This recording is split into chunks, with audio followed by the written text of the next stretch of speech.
plans to attend Arkansas Tech University, where he plans to find true happiness in life. Football senior, Kenny Ketcherside. All right, everybody, we're coming in a little late here on the senior night. We had Brantley Craig, senior, first man through. Football We'll get senior, a good Eli shot at Jacobs. him.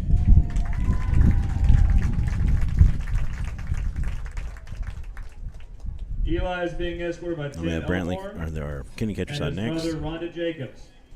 He is also being escorted by his brothers Caleb and Ethan Jacobs. Eli has played football, baseball, track, and basketball at Dover.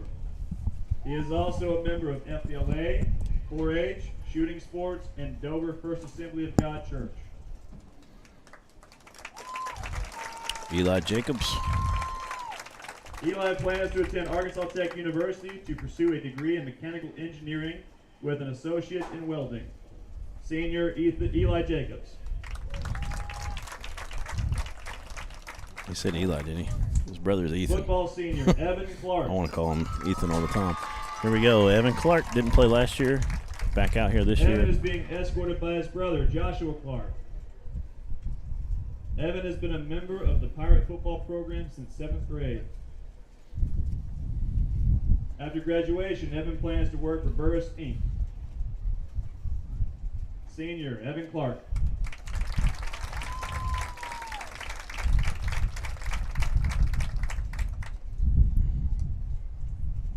Senior Ashton Bird. He's escorted by his mother, Amisha Smith. Ashton has been a member of the Dover Band for 7 years. He's also a member of Beta Club, a second-year IT student at Votech, a member of Quiz Bowl, Heath Club, and the Dover Jazz Band. Ashton's future plans are to attend Berklee College of Music in Boston for a bachelor's degree in guitar performance and songwriting. From there, he plans to move to New York and become a performer, where he'll establish himself as a well-rounded musician. Senior Ashton Bird.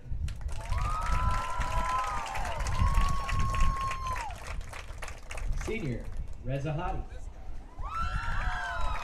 He's escorted by his mother, Christy Ashcraft. Reza has been a member of the Dover Band for 7 years. He's in the Science Club, Disc Golf Club, Jazz Band, Art Club, and a member of the yearbook staff. His future plans are to attend college and be happy doing whatever he decides. Band senior Ashton Bird. Reza Hadi.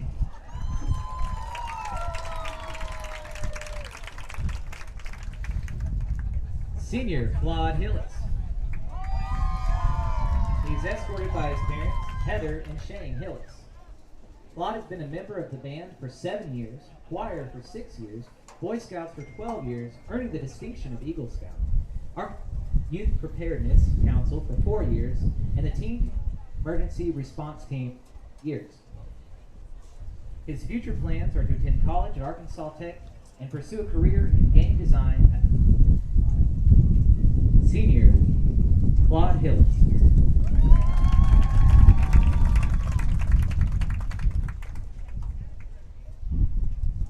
Riley Hillis.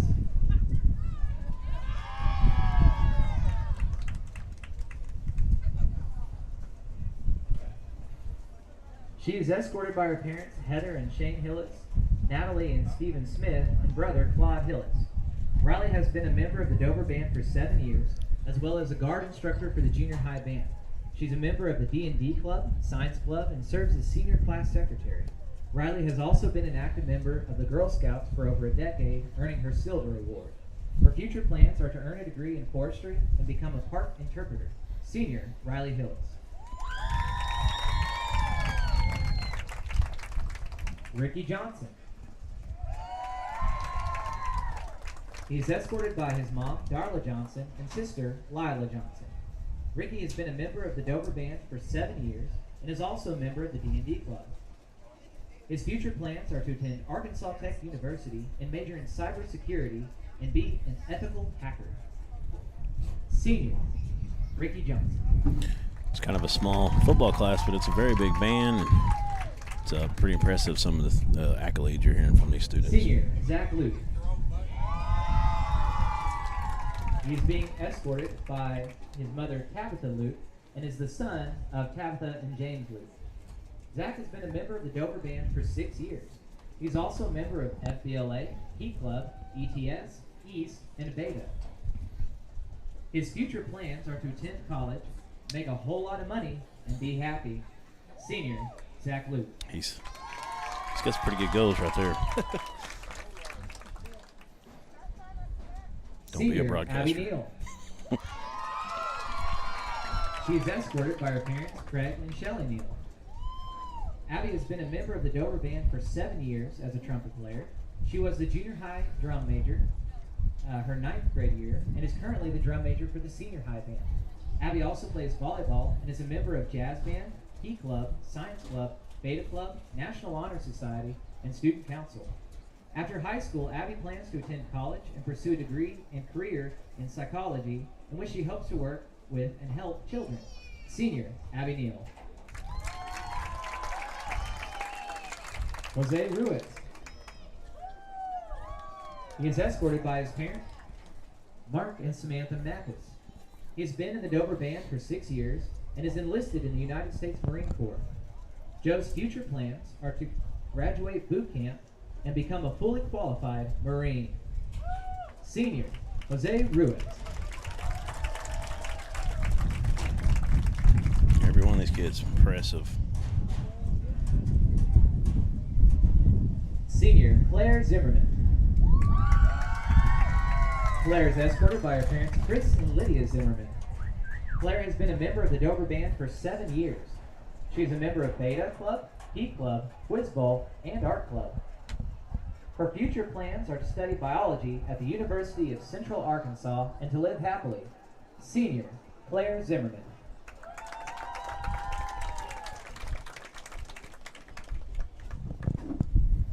Senior, Grace Varble. She is being escorted by her parents, Garrett and Missy Varble, and sisters, Leah, Farah, and Faith Varble. She has been a trumpet player in the Dover Band for 7 years, is the bassist for the Naturally Sharp Jazz Band, has been a member of East for 2 years, and is the current East Student Champion, has been a member of FCCLA for 2 years, and is the Vice President, a cheerleader for 6 years, and is co-captain, Senior High Cheer Squad, and earned All-American Cheer this year, a member of Chamber Choir, a member of FB Dover Youth, and a Junior Chamber of Commerce. Grace plans to attend Arkansas Tech University and get a degree in education. Senior, Grace Varley.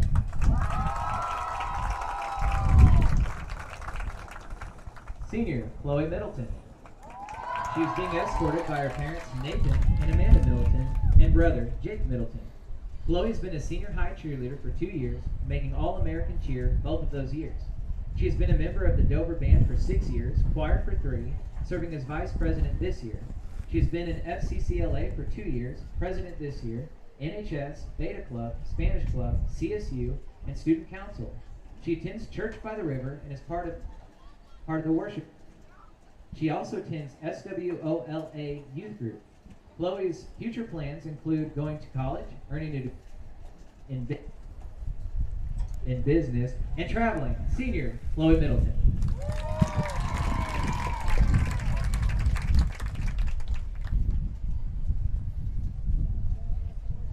Cheer Senior, Ashley Honeycutt.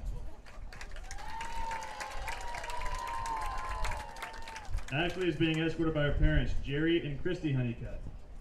She has been in volleyball and cheer since 7th grade. She's been an FFA for 4 years and is an honor student. After graduation, she plans to attend Arkansas Tech University and get her business degree or become a veterinarian. Senior, Ashley Honeycutt.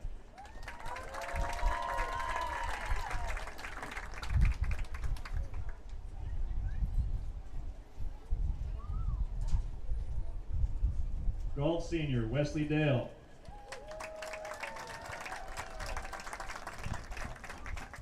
Wes is being escorted by his parents, David and Stephanie Dale. Wes is a member of the golf team, basketball team, FBLA, and FFA. Wes plans to attend Arkansas Tech University after graduation. Senior, Wesley Dale.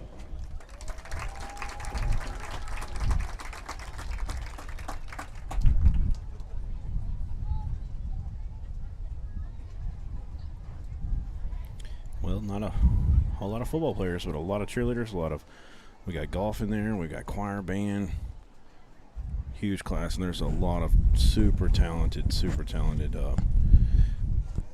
of seniors here for this Dover Pirate program. Try to get them all in the pan here. There we go.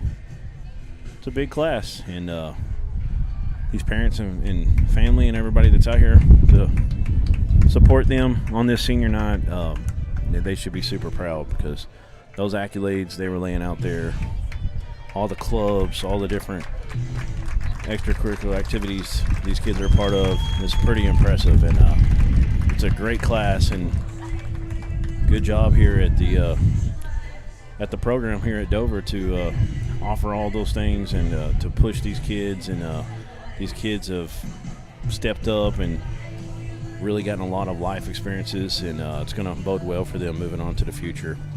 So that's going to conclude the Senior Day colors here for the Dover Pirates as we wrap up senior night here. Got it in before the weather. Sorry about the wind. We got a lot of wind whipping through the press box right now, but we're going to take an extended break. We'll be back. We got a pregame interview with Coach Will Cox here in a moment. It is 5:42, so we're going to kick it back out. We'll be back here in just a few minutes, probably about 10 minutes. We'll get probably about 8 minutes, and we'll get you to the pregame show and get you started and get ready for some Clinton versus Dover here on Senior Night.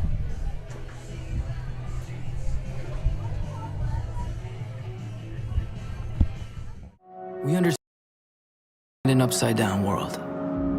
We understand a rogue virus, zero jobs, and stratospheric tuition. But they're writing us off before we get to the starting line. A stalled generation? Not so fast. Who do you think is gonna fix all this? We will. We will, because our future is the future. Because the life we have chosen has prepared us for this moment in history. So we're going to build bridges and hospitals in a day. We're going to save families from disaster and feed those left in the cold. We're going to do all this and more because we have an appointment with destiny. We invite you to join us. The next greatest generation is now.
Hello again, Pirate fans. Are you ready for some Dover Pirate football right here on the Arkansas Sports Network? Don't forget to like, share, and subscribe to the Arkansas Sports Network on Facebook and on YouTube, and share it with all of your friends and family and let them know what the Arkansas Sports Network is doing for Dover football.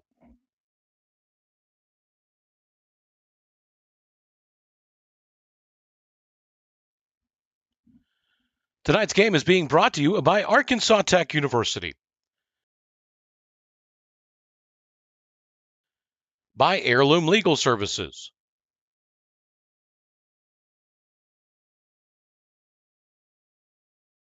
by Tyson Foods,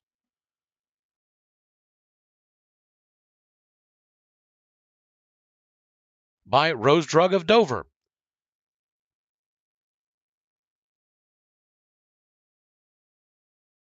by Lynch Farms,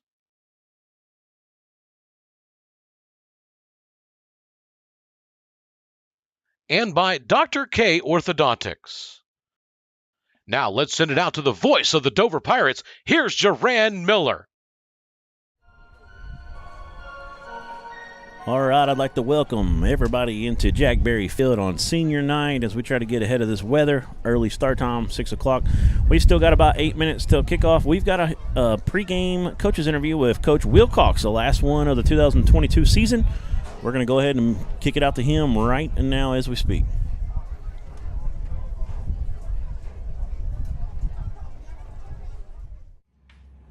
I'd like to welcome Coach Wilcox onto our pregame show today. Coach Cox, last game of the season. Seems like as soon as football gets here, it's over pretty quick. You know, that it flies by once you get into September. Talk to me about the season as a whole this year, and what's kind of transpired, what you're glad about, happy about, the potential you see in things, and what you want to do better of moving forward. Yeah, you know, it's obviously wanted to do better as a whole win-loss record. I thought we grew up a lot. Got a lot of young guys, got a lot of quality reps, and really, you know, going into senior night, can't say enough about those four seniors and how much they mean to this program and how hard they've worked, and just a testament to who they are, how they've left this program in a much better shape than they found it. And just really proud of them, Kenny and Brantley and Evan and Eli, and just how hard they've worked and continued to push, and just really lucky to have coached them, and really proud of their work ethic, proud of the way they've competed. Yes, sir. Yeah, I mean, I think a lot of people, they just look at, you know, what's been happening lately. But when you look at everything as a whole, you know, because you shared the numbers with me when you got here, and it was mine, you know, it was eye-opening. And as we, you know, then you had COVID and you had all that, and you couldn't hardly get on the field and practice and everything. So it was just a buzzsaw of negativity and issues. But, you know, when you go back and look at that, to do what y'all have done this year early in the year, 2 big wins right off the bat, and to beat Atkins in that Rivals Cup. And let's be honest, if you go back and look at that Atkins team, they were still playing decent at that time. That was a really, really good win over at Atkins. And, you know, the wheels kind of fell off after that, but they kind of spiraled out. But that was a big win that night, and it showed a lot of poise. And I think it's, like you said, talking about the four seniors, which we got Evan Clark, Kenny Ketcherside, Eli Jacobs, and Brantley Craig, you know, talking about those four guys to finally break through and get that victory. I mean, it's pretty special. And I definitely think if you're looking at this program as a whole with the right eyes, you do see a lot of improvements. And you see that these sophomores starting on the offensive line, you didn't have one senior on the offensive line starting this year. They're all going to be back. I really feel like there's a lot of great things being built and moving forward. And a lot of people don't think 2-7 and one more opportunity tonight against Clinton on senior night is that much of an improvement, but it really is when you kind of look at it as a whole. It's pretty exciting, and like you said, you got to give credit to those four seniors to keep their head up and kind of turn the page here and get things, obviously, you know, trying to always change that culture. Right. So that's impressive. Coach, talk to me about some of your younger players real quick before we get into Clinton. Colton Sheffield, he was our player of the game last week. He been stepping up, making some big catches, making some catches where he has to change his direction in the air. Those are impressive. Talk to me about that young man's season. Yeah, so really offensively, you know, we've kind of tweaked our personnel just a little bit with kind of going with a little bit of hot hand and what we're doing a little better of. And so we're going a lot more 10 personnel, not using the tight end and fullback nearly as much. And so that's gotten Colton a lot of reps, and he's really taken advantage of it, made a lot of plays. He's been one that's been really reliable of going up and getting the football. He had a catch in the end zone against Pottsville that you go back and watch that on film. That's a tough catch. The ball's behind him a little bit, and it's up, and he kind of twists his body around, gets the ball, and comes down with it. And so that's exciting. You know, you got a lot of guys that are stepping up, young guys that are making plays.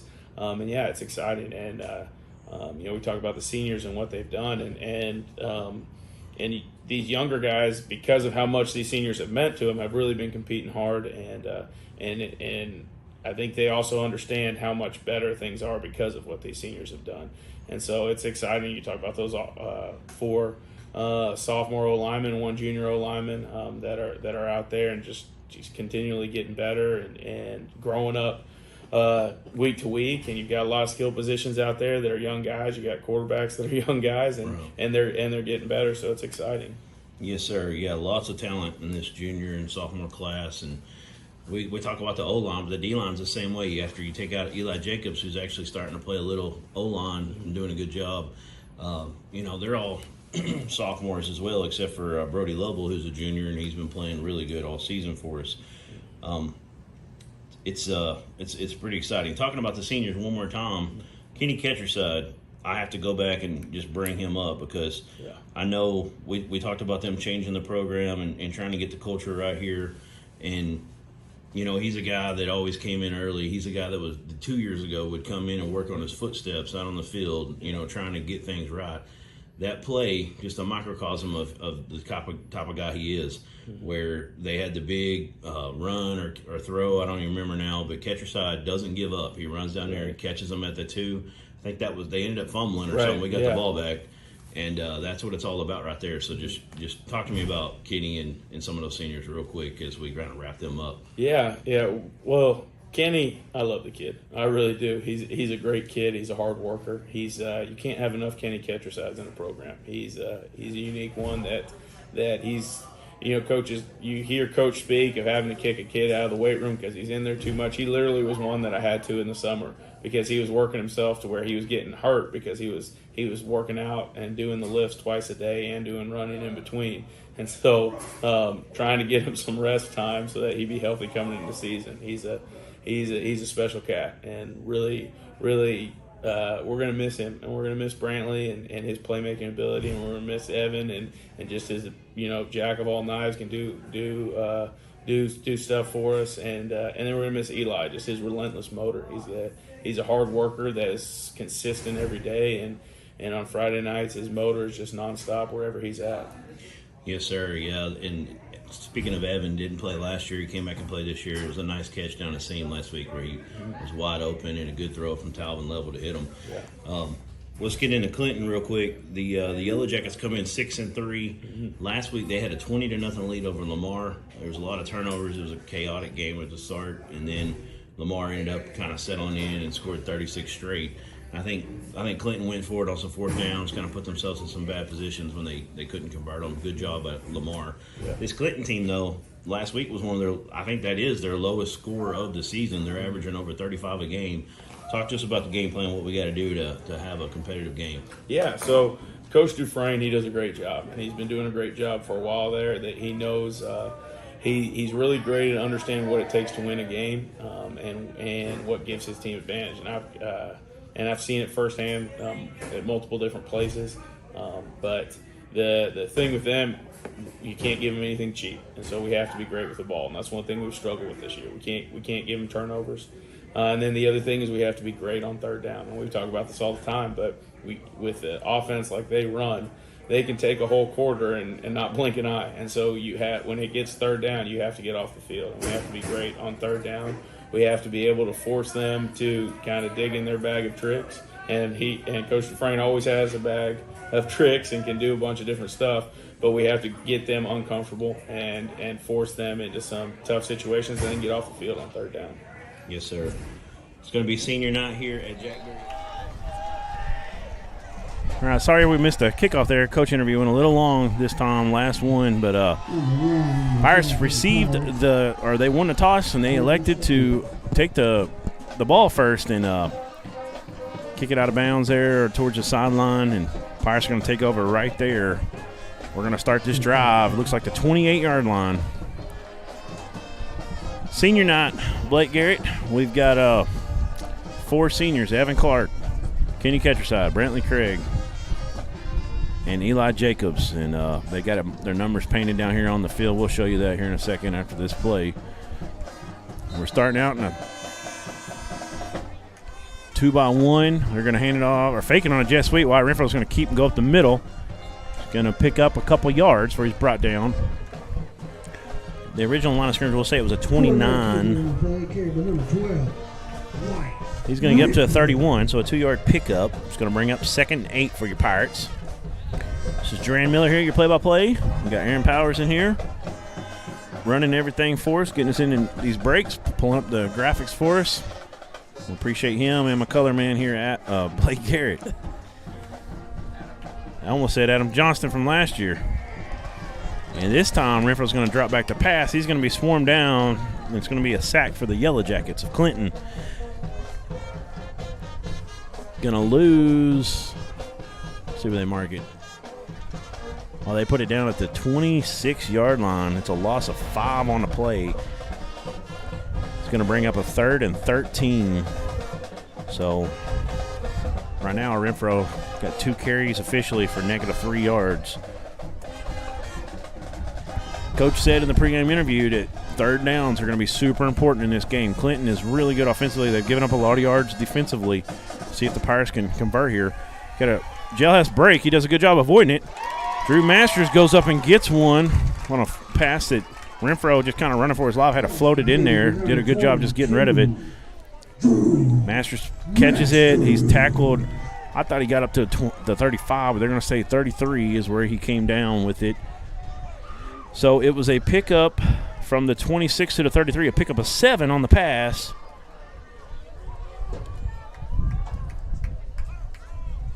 It's going to bring up a 3rd and 6, or 4th and 6, I should say. We're going for it. Renfro's rolling out. He's got everybody in his way. He floats one up. Somebody's got to come back for it. Pass interference maybe? No call. And the Pirates are going to turn over on downs right there. This Clinton Yellowjacket team comes into this one scoring about 38 points per game. They have a very proficient offense. Last week, they had a 20-0 lead on Lamar. It was a crazy game at the start, very chaotic, lots of turnovers. And then I think they went for it on 4th down, didn't get it. They had some turnovers. Lamar caught fire and just ran away with it after that. They won 36 straight points in a row, reeled off 36 straight for a 36-20 victory. But this Clinton team lost to Pottsville, who's playing as good as anybody in the conference right now, 56-39 the week before that. The week before that, they beat a good CAC team, 63-45. This loose football, man, that ball was on the ground for a long time. It finally squirts away from the pile, and a Yellowjacket number 63 gets on top of it. That's Sheldon Louder, a senior. Pirates had an opportunity to get that ball. Nobody was able to find it, though. But we'll take a loss of yardage on 1st down. After the Clinton Yellowjackets started out at the Dover 33-yard line, they're now backed up to the 37. Loss of 4 on the play. This time it's a handoff over the right side. The number 9, Zane Widener, the junior, rips off a good run. He's going to be close to a 1st down. He is short. Yeah, Clinton running similar to what Pottsville did last week. Obviously, looks like kind of a wing tee, hard cutthroat running the ball. And right there, they hit him with a little misdirection to the wing back there, and he was able to pick up the 1st down. Nice short. Or he was short, my fault. That's all right. It's 3rd and about 5. This is another handoff. That's a quick back. He squirts through there. He's going to get the corner. Good rundown at the very end to save a touchdown. So Clinton will have to go ahead and try. They'll have 4 opportunities here from about the 2-yard line, which is where he was marked down. It was number 7 on the carry.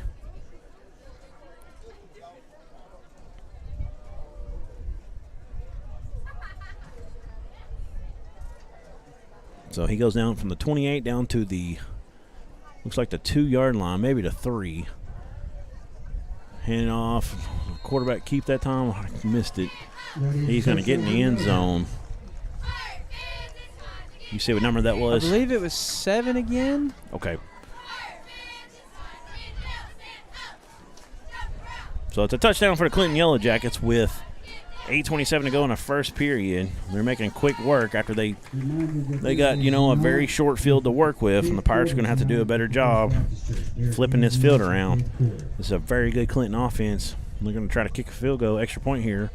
It's up. It looks good. Nice kick. What number is he? Number 80. Tall kid out there. Steven Martinez, a senior.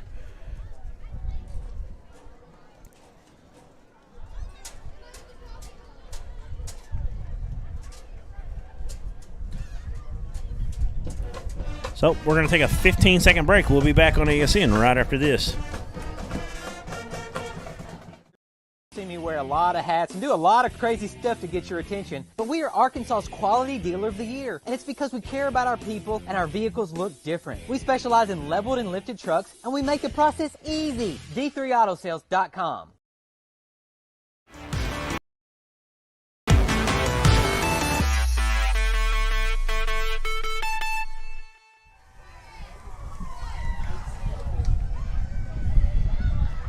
All right, we're back here at Dover. Well, the Clinton Yellowjackets waste no time after they got the ball at the Dover 33-yard line. They end up going 33 yards after 4 plays for a touchdown, and they have a 7-0 lead. They're going to kick this one, kind of an onside. They have a chance. They're going to field it. But they say they're going to say the ball went out of bounds before he touched it. Looks like the flag is thrown at about the 43-yard line. So it should be a 5-yard penalty from there, and the Pirates will take over at the 48 of Dover. That's what it looks like the call is. And that's what is happening. They've moved the ball up to the 48. Your Pirates are going to have pretty good starting field position this time.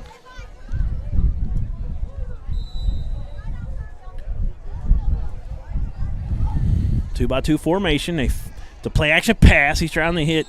Looks like Colton Sheffield down the middle. He let him a little too much that time. Ball falls to the grass, and it's going to bring up a 2nd 10 for your Pirates. Yeah, last week Sheffield was the big play guy for the Pirate offense. He had, I want to say it was 4 or 5 receptions, and really showing his hands and showing some speed out there. Yep, he had a nice touchdown. We got a halftime interview with Colton Sheffield and sophomore offensive lineman Eduardo Flores, the left tackle. This time a handoff up the middle to Kenny Ketcher's side. Gets a few yards. They're still pushing that pile. He's really not even down. They've blown the whistle down. They're going to give him just shy of the 50, it looks like, the initial spot. We'll call it a pickup of 2. Kenny Ketcher's side getting his first carry on the last game. He'll play as a Dover Pirate. It's going to bring up a 3rd and 8. Pirates really need to flip the field here. They're going to put the ball right on the 50. Oh, they jump off sides, but we weren't actually set. Got to get that center maybe to snap it, and we'll catch them there. Now they get it. It's a low snap. He comes up throwing. Oh, it's Masters. That's a forward pass. Takes a pop after he looks at the ball on the ground. It's good defense there from the Clinton Yellowjackets, and that's going to bring up a 4th down on the incompletion. They try to get it out quickly in space. The Masters, a little RPO action, and I think that was designed, but still taking what the defense gives you numbers-wise, trying to set some blocks out for your athlete. That time, though, it was a hot pass coming quick on him, a little low. He couldn't handle it. So 4th and 8. Will the Pirates give him another short field? Let's see if we can convert. Callens comes in motion. Snap, Renfro. It's going to be a throwback on a screen. Kenny Ketcher's side. He's got a lot of green in front of him. Oh, man. 2 blockers miss a Yellow Jacket that slowed it up, but Ketcher's side still able to make some men miss. He's got the corner. He's inside the 20. He gets bumped to the 15. He's still up. Going to fall forward. He's going to land right on the 15. Great job by Kenny Ketcher's side. Good job to set up a nice play to go kind of the blindside screen, kind of throw back across. And you kind of knew it, right, when you seen the cornerback kind of take that big circle that way, what was happening. but Clinton was caught off guard.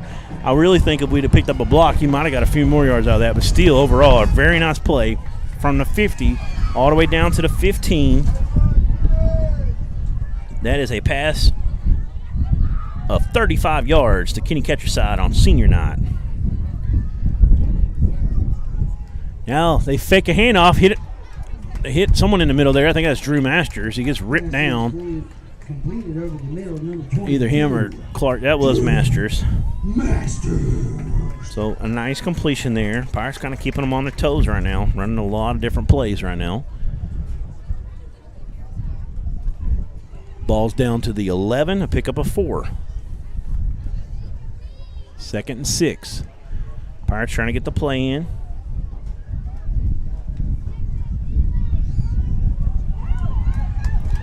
Tom Renfro goes over to the right side. They're gonna push the pile, and they're gonna get him down inside the 8, close to the 7. Tough, hard run from Wyatt Renfro.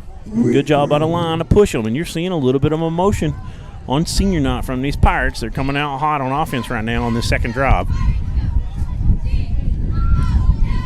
We're fixing to have a 3rd and about 3. Going to be a keeper off a read. Renfro over the left side, and Yellowjackets stayed home that time and played really good edge defense. It's going to be see if he got back to the original line of scrimmage.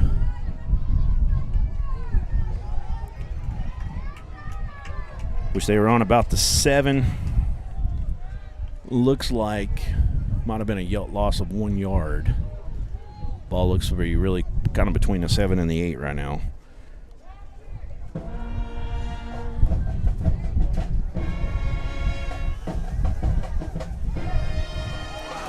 And now we got an interception in the end zone. Renfro went down hard. I got hit as he released it. Like number 4, Liam Hudson, the sophomore for the Yellowjackets, to take it away from the Pirates right there. You know, the pressure got to him, and he kind of just threw it up there, and Yellowjackets were able to come back down with it. Yeah, really good job. Nat kills that drive inside that. They were inside the 10-yard line, so now the Yellowjackets are going to start off on looks like the 4-yard line. They're going to keep it up the middle this time for a short gain. Trying to give themselves some breathing room, though. Carrying the ball for the Yellowjackets was number 9. That was number 9 on the carry, Zane Widener. Tackled by Peyton White.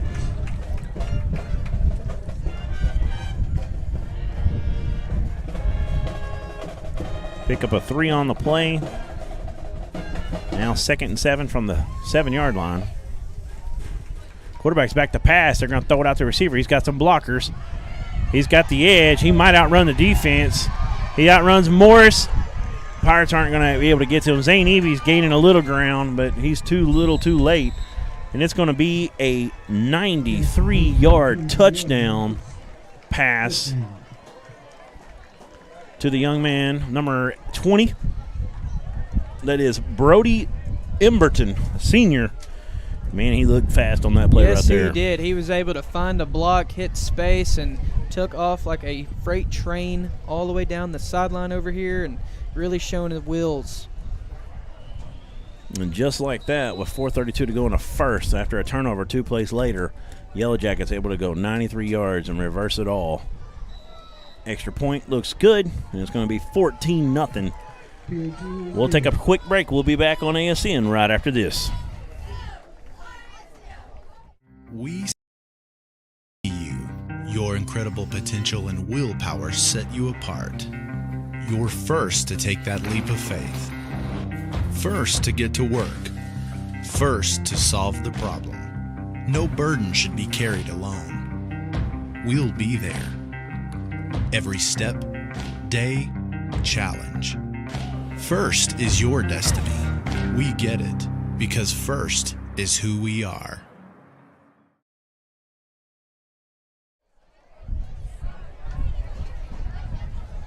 We're back on the Arkansas Sports Network. Pirates This has been a theme, Blake Garrett, since really since the first 2 wins, the Lamar game, and then it was a little bit different. Little Rock Hall, we come out with a 12-0 lead, but we've gotten behind every game besides Little Rock Hall early, and that one really hurts because you have a great drive, you go all the way down the field, and you turn it over from the, I think we were, where were we, the 7-yard line. They're going to squib this one. It's going to go over a Pirate. It gets out of bounds again. Should be a flag. Unless they say we touched it. I didn't think he touched it, but did it not bounce completely over him? Yeah, I'm not seeing really, I guess. Yeah. I thought it bounced clearly over him. He reached up for it and couldn't make contact, but they're going to say it touched him, so there'll be no penalty of going out of bounds. The Pirates will get it at the 43, 5 yards shy of last time, but without the penalty.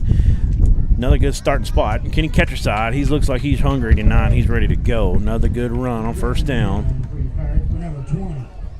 Yeah, and Kenny's just, man, he's really been a hard runner all season. Take a couple of games out because he had the cast on, and he's shown again tonight that he's a very well-rounded downhill runner. Yep, 2nd and 5 at the 48 of Dover. 2-by, looks like we got a 3-by-1 formation. If handed the catcher side this time, they read the replay very well. Talvin Level's in the game as well. So after the pick in the end zone, looks like we've had a little bit of change up there at quarterback. Talvin Level looked good in late action last week against the Pottsville Apaches. He hit senior Evan Clark on a nice pass down the seam for a touchdown in that game late. After the catcher side run, he got back to the, looks like he lost a yard. It's going to bring up 3rd and about 6. Ball's at about the 47 of Dover. Level back to pass. He gets rid of it. He floats this one. It's short.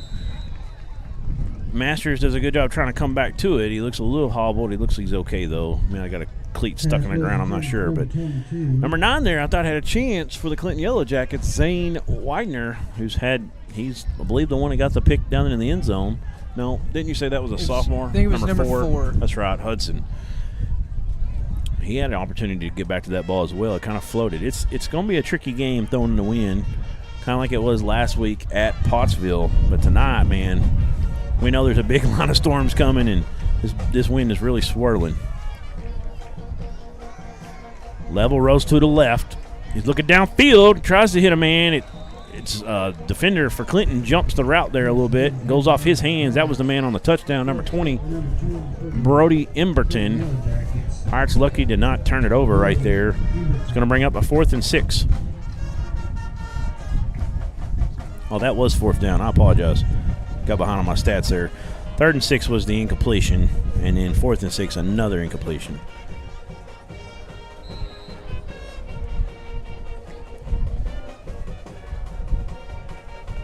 So the Clinton Yellowjackets are going to take over at the Dover Pirate 47-yard line. Going to be a double handoff. He's got the corner.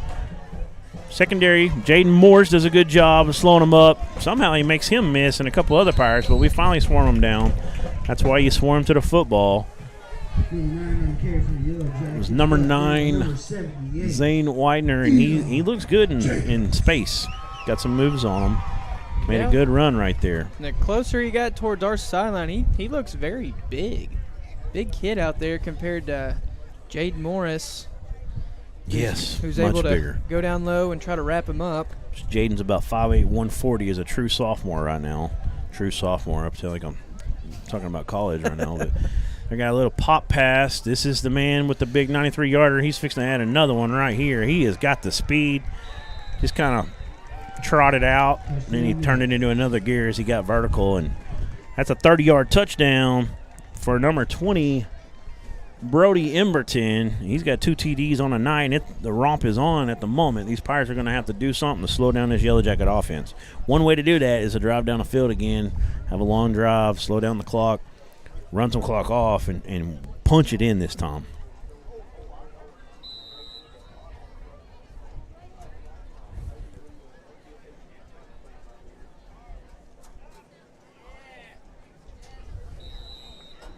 Snap, hold, and kick was good. And you've got Imberton. He's the holder as well. So you got the quarterback as a long snapper. Your fastest player maybe as your holder, and then your kicker comes in and kicks it away. And there's really, we haven't played a whole lot of teams that kicked the extra point this year. Been a lot of 2-point conversions, but good job. We're going to take about a 10 to 15 second break. We'll be back right here on ASN.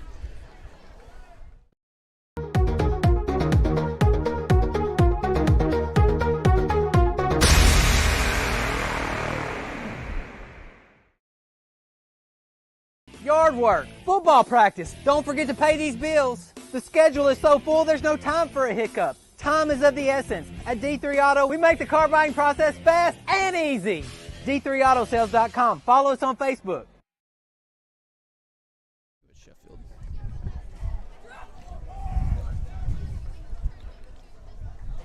Back here at Jack Berry Field on senior night. Clinton has come out, hit some big plays. They're up 21-0, and now they're going to squib it again. And we have not had a good hands team over there yet. This time, looks like the Yellowjackets were able to get Clinton gets it, and I mean they've had an opportunity. We've gotten lucky. It's gone out of bounds 3 times in a row. This time, the luck runs out on the Dover Pirates. As the defense comes back on the field.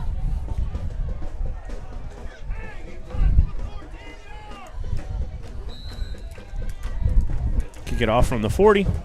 Caught it at the 47 of Dover. And it's going to be Clinton with another opportunity here.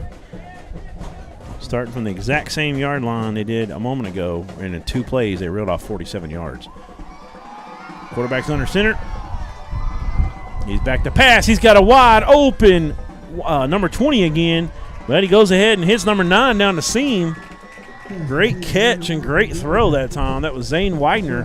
He had number 20, I keep forgetting his name, Imberton. He had him wide open down the left side. They're still able to get a huge gain, though. Ball's all the way down to the 18-yard line. Pickup of 29 on a play. Now they'll hand it up on a dive play down the middle. Loose football down there. Gunnar Harmon saying the Pirates have it. Let's see if they can clear the piles. Dover is on the bottom. Eli Jacobs came up Yes, sir. with Eli Jacobs, the senior. He's going to remember that one for the rest of his life, picking up that fumble right there. He's had a couple turnovers this year. He's had a couple fumble recoveries, an interception on the screen pass to help seal the win. And well, not really seal it. That was early in the game, but they were driving down our throats there early in that one, and that was a huge play, momentum swing. Got the Pirates on the board first after that. So, good job by the defense. Now, Pirates take over. Ball's at the, looks like the 15. This is a pass out to Colton Sheffield. He's going to be swarmed down immediately after he catches it right around the line of scrimmage. Might give us a yard, it looks like. So it looks like they've got White Renfro back out there. Renfro in a quarterback. Just a teaching lesson a minute ago, or who knows, he could have been banged up a little bit as well. So it's a 1-yard completion from Renfro to Colton Sheffield. 2nd and 9 from the 16. Handoff over the right side. Good little stutter in the hole by Kenny Ketcherside. And, man, I love watching him run the football. They went away from him a lot earlier. He had a broken hand, and then we kind of – it's really been an injury issue. We like to run a fullback and a fullback, tight end, H-back, whatever you want to call them. We had injuries to Metter. We had injuries to different guys, and they kind of started running 10 personnel like you heard Coach Cox talk about in the pregame interview. He picks up 5 on that play. Renfro makes a man miss in the backfield for a moment, but he's still able to reach around and grab him and snatch him down for a huge loss on 3rd down. Pirates are going to have to punt it away. That play just took too much time. Looks like we got a timeout. Did they say Clinton? Timeout Clinton with 40 seconds left in the first period. 21-0 Yellowjackets. 4th down coming up when we come back here on the Arkansas Sports Network.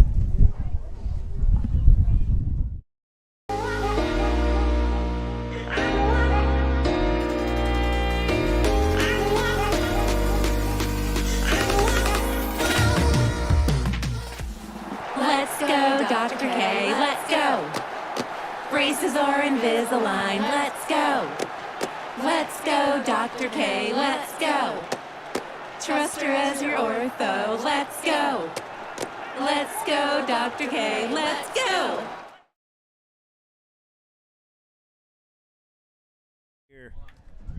On the Arkansas Sports Network, Pirates 4th and 9 at their own 16-yard line. Brantley Craig, the senior, in the punted away.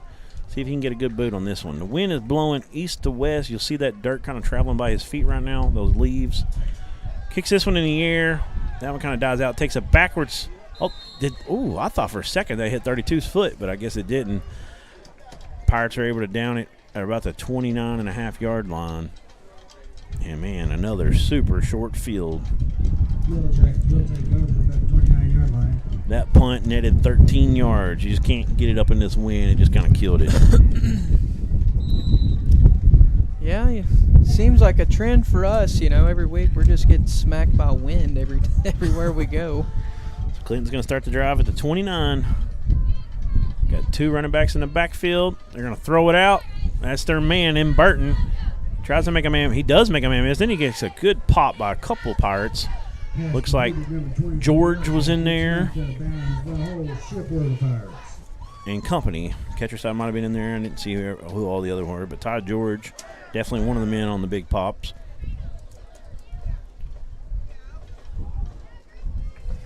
But they get a first down. They got it all the way down to the 18-yard line. Pickup of 11 on the play.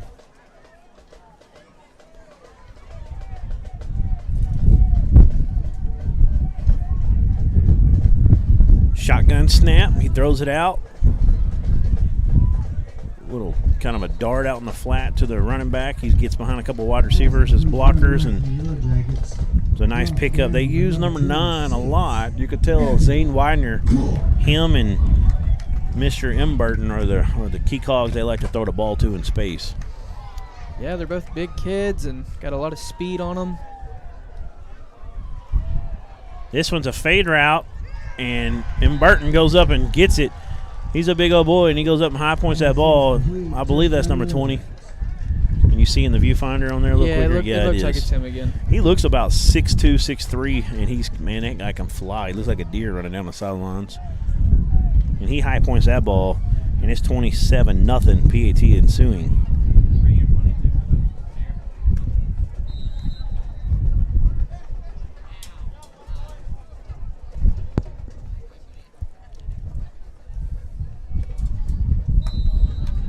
Extra points good. It's 28-0 Yellowjackets with 1 second left in the first period. We'll take a break. We'll be back on ASN in 30 seconds. Of our lives when we need the help of legal services. Well, let Leah Jacobs at Heirloom Legal at 425 North Church Street in Atkins be your go-to when you are needing assistance. If you're needing a will or a trust, maybe you're helping an elder parent with Medicaid issues, or planning on opening a brand new business, maybe you have another legal need. Jacobs can help you plan your next step. That's Heirloom Legal, helping families build and protect their legacy through estate, elder, and business planning. Call 501-819-2553, and walk-ins are welcome.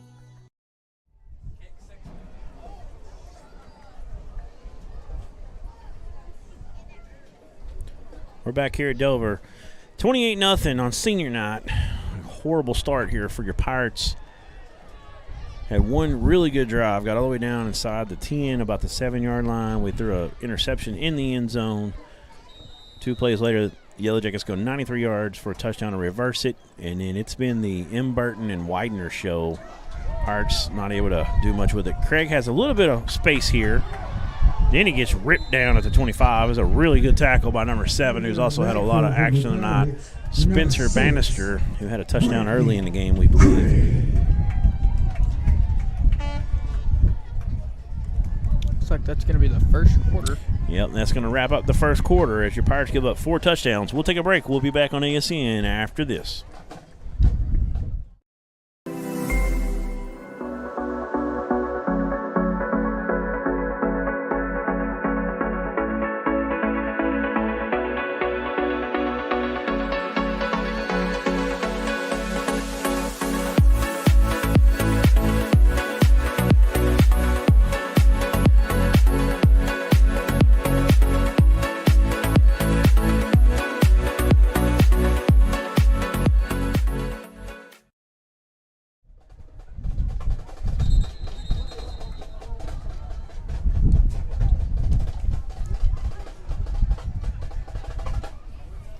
Back here on the Arkansas Sports Network. So we get quarter number 2 started up. Pirates really need to erase that first quarter out of their memories. They need to be like a cornerback and have a short-term memory right now. Really need this drive to be positive right here and flip the field. Clinton's had, other than that interception, now we've got Talvin Level back in the game. It was touched, so they say no pass interference. It was deflected at the line. He's trying to hit a man on a slant. Sheffield, it looked like. So we're going to be 2nd and 10 now. Ball's on the 26-yard line. I wonder what's going on, if this is just part of the game plan, trying to switch off Level and Renfro here tonight. Second drive, Level's been in. Moves catcher side over. Low snap. They're going to give it to catcher side. He's hit. Not a lot of blocking that time on the line. Not a big push from Dover. Good job by the Yellowjackets, and they're able to hit him down for a loss. So far, the Yellowjackets are showing they're really loading the box, and it's just man-to-man coverage. There's not really a high safety, and they're just making it real hard on Dover to run or throw the ball. So good job defensively for the Yellowjackets. Ends up getting a no gain on it, so we're going to be 3rd and 10. Ball's just inside the 26, between the 26 and the 25. Pirates got to get 10 yards, 10 and a half maybe, right here. We got a 3-by-1 formation. Catcher side moves over to the right side. Snaps a little low and away. He throws it out to Craig. He got some possibilities here, some good blocks. He gets over to 30, drop down about right there. He gets about 4 on the gain. He'll mark it right at the 30. Throwing footballs. They couldn't get him quite this far. They did have the wind behind them, though, the cheerleaders. I seen about 5 just flying around. I thought we had a chance there for a second. At first, I didn't know what it was. Felt like Jim Carrey, and then it was over. Footballs fell short. Low snap. It bounces. Craig's going to take off and try to run for it. He's not going to get it. And another super short field for the Clinton Yellowjackets. Pirates turning the ball over, and some tough trouble with the snaps tonight. And we're not making excuses at all, trust me, but the flu bug has run through this program this week, and all the ninth graders that just wanted to dress out tonight, I think we've got 15 of them, and I think there's only one, Coach Cox said, that will probably dress because of the flu bug. I know Alex Beck, starter sophomore this year on the O-line, has actually played some D-line as well lately. He's not able to go tonight. Concussion protocol. And so there's a little bit of shakeup here with the line. Got a delay of game. Offside on the defense. Was it an encroachment? I didn't see it. So they go from the 29 down to the 24. It's going to be a handoff to number 3. Man, they got just a plethora of good-looking ball carriers. That's Rylan Jones, and he's a freshman. Getting his first carry possibly in high school. He'll have a Yellowjacket first down. They got the ball now at the 16-yard line. Picks up 8 on that play. That's definitely a false start on the offense, and that'll back them up 5. Like the left guard there got a little happy and stood up, and can't do that, man. It's going to be a loss for the Yellowjackets. So that'll back them up from the 16 to the 21. 1st and 15 now. Let's see if the Pirates can use that to slow them down here, get them off the field, get some kind of decision on 4th down. They're going to hand it up the middle, and Widener just gashing people, cutting through. He looks so good with the ball in his hands. He does a good job, a little jab step and cutting. He gets the ball all the way down, football inside of the 10, pickup of 11 on the play. My producer, I thought he broke his chair for a second there. It was a big pop. I didn't know if the box was falling, if the tornado got here early or what. We're not saying there's a tornado coming. We're just talking about they've been saying that all day, that there's opportunities for them. Nice stick in the hole. Got a couple Pirates Looks there. like a loose ball as well. Yeah, ball come out. Gunnar Harmon on the backside. Looks like there might be a hurt Pirate, or he's fighting for the ball. It's Jacob Baggett. Is he fighting for the ball, or is he look like he was in pain? I think that was Baggett on the stick. Oh, it might have been Ty George. I'll have to go back and look at that one. Oh, it was a great hit. Yeah, it was. He stuck him, forearm tackle, and then Harmon coming on the backside. And I'm telling you right now, you don't want Harmon on you at all. He is a big man. He's big, and he's got a mean streak in him. You love it. You can harness that aggression. He's going to be a fine player, just a sophomore right now. We're going to get this to Widener again. They got to get him down. He just runs over a man. Falls forward. He's going to be down. Looks like initial mark looks like around a 3.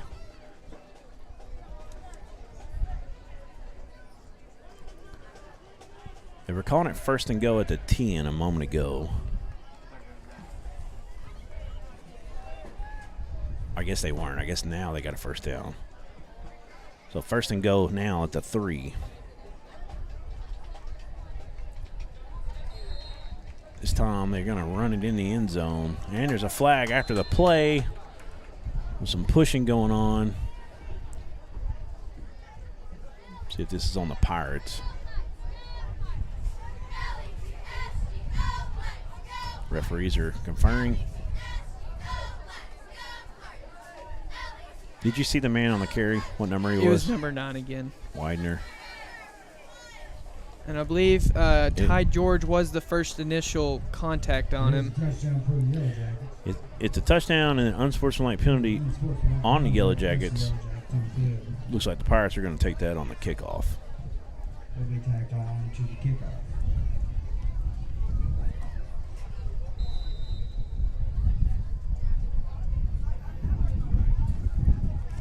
Snaps pretty good. They get it up and in. 35-0. Clinton Yellowjackets with 8:17 to go. And we kind of thinking about the weather delay and all, and I didn't, I was kind of had a bet going with myself that we weren't going to get through this game, and we still might not. But at some point, if you get such a big enough lead and you're around halftime or less, I don't know if they'll make it up at that point. You know what I mean? I might just say, hey, we're going to. Yeah, for the safety. No, I'm saying like the next day or. There's a point, I don't know how far you got to go, where they just say, we're just going to say that's it, And if it was a close game, they wouldn't do that. Oh, yeah, that's what I'm saying. But if it's 35-0. And for the safety of the players and the weather coming in. They're not going to make it up the next day. Yeah. I'm not talking about calling a game at night. That'll definitely happen if it's, like you're saying. They might call that a little earlier, too. I get what you're saying.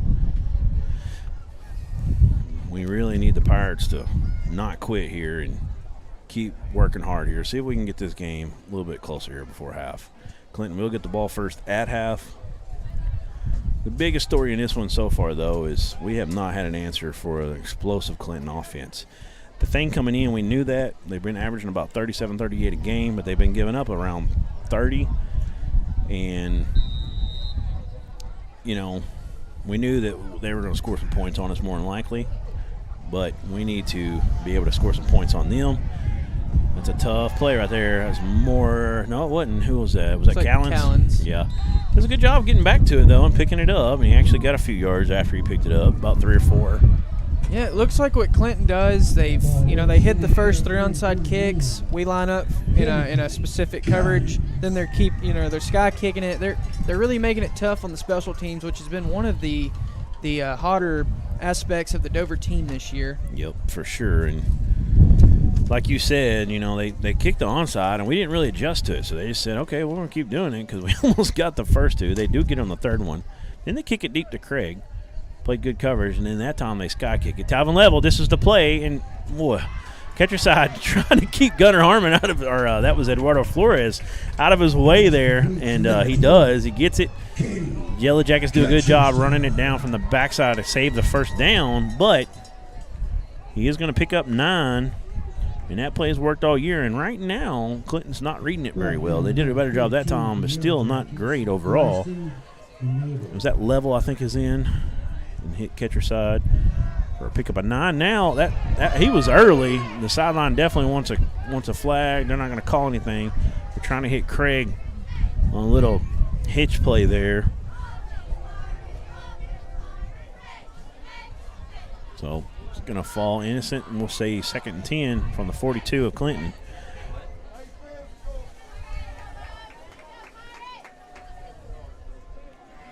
I mean, 3rd and 1, I apologize. 3rd and 1.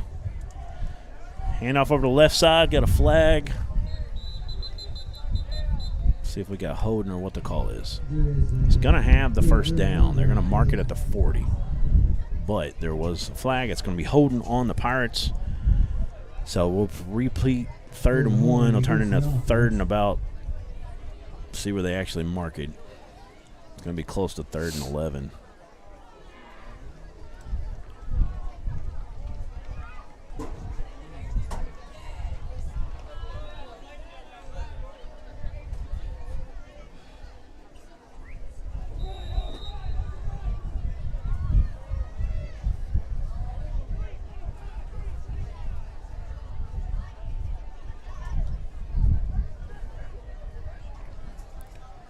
Snaps on the ground. Level throws it. He's got Craig. He's got a man. He's got a step on his man is what I should say. Ball falls out as he hits the ground. But that's a completion. Gets it all the way down inside the 15, right at the 14-yard line.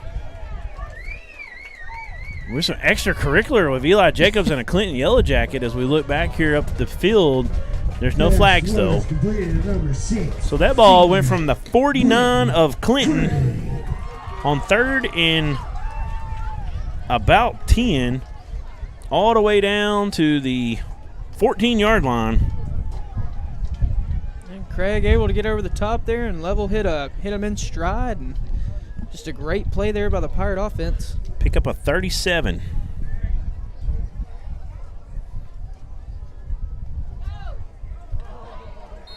Pirates hitting the backfield this time. Tavin level. He's going to lose a yard. Keeper on the play, carried by number 7. Tavin level.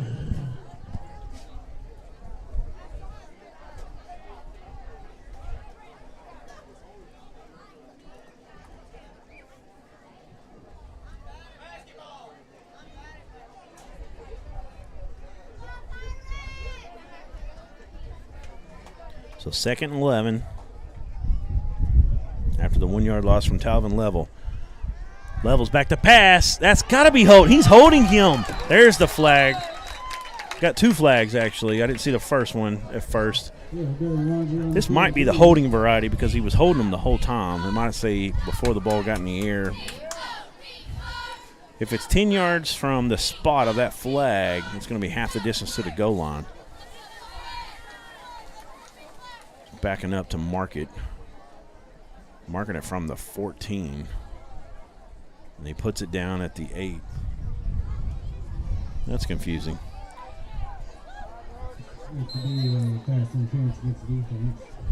They're going to call pass interference instead of holding. Okay, so that's what it was. It's going to be 2nd down after the pickup of about 8 after the play, after the penalty's marked off. It's going to be 2nd and 3 now on the 7-yard line. Got another flag holding or pass interference against Craig. We found a spot here. Craig, they're not able to guard him man-to-man, and no one's really been able to do that most of the season.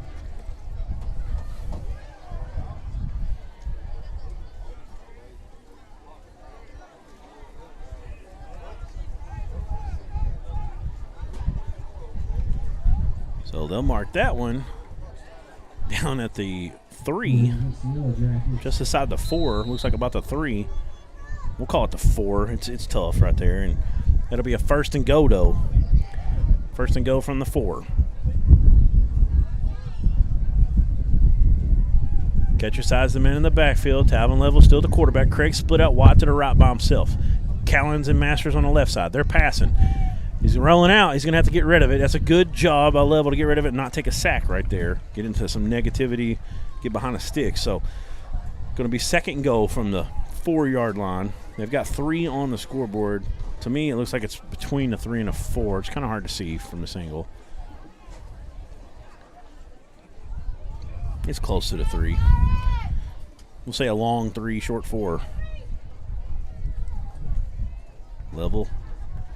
Gonna hand this one to catcher side. Tries to go over the left side. He fights hard. He gets a few extra yards that he shouldn't have. Gonna get down to around the 2.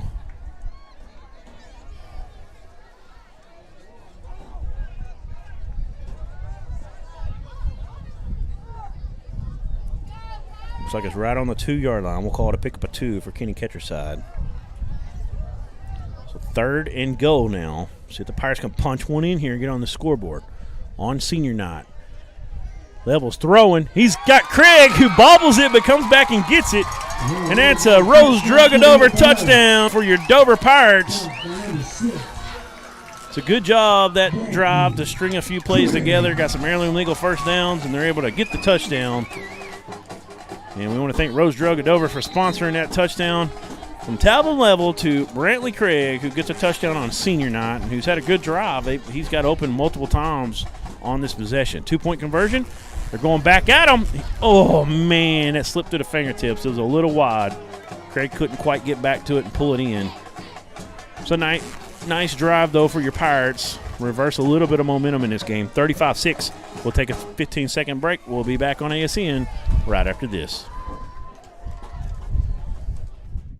See me wear a lot of hats and do a lot of crazy stuff to get your attention, but we are Arkansas's quality dealer of the year, and it's because we care about our people and our vehicles look different. We specialize in leveled and lifted trucks, and we make the process easy. D3Autosales.com.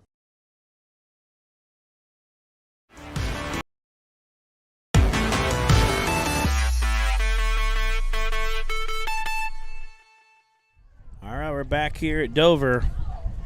As your Pirates finally get on the board here.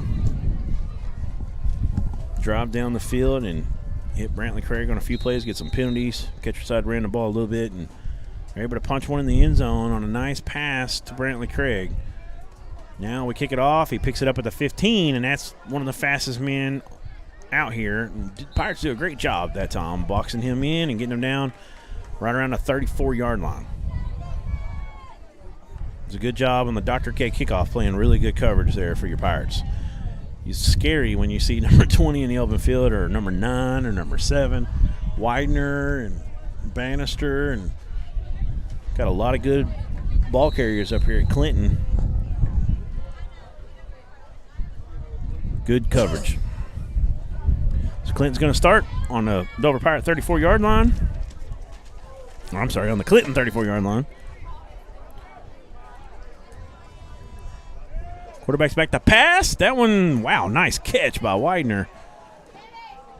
Had to hit it with his right hand, back to his left hand, then back into his basket, and he gets weaves through some traffic there and finally gets pulled down after a pickup of about 4 or 5. Looks like they'll give him 5. Yeah, it looks like they just ran a little tunnel screen and were able to pick up a couple short yards. We apologize about the wind. So 2nd and 5 at the 39. Shotgun formation. They throw it out to the left side, and, man, he slips a tackle and gets a first down. Look at all the trash and leaves blowing on our field from the street. It's mostly leaves. There was one piece of white trash. It looks like a plastic bottle or something going down the field.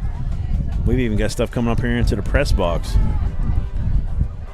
We're fixing to get into some weather. It's getting closer and closer. We all know it's coming. So, ball is on the 49 now of Clinton. It was a pickup of 10 on the play.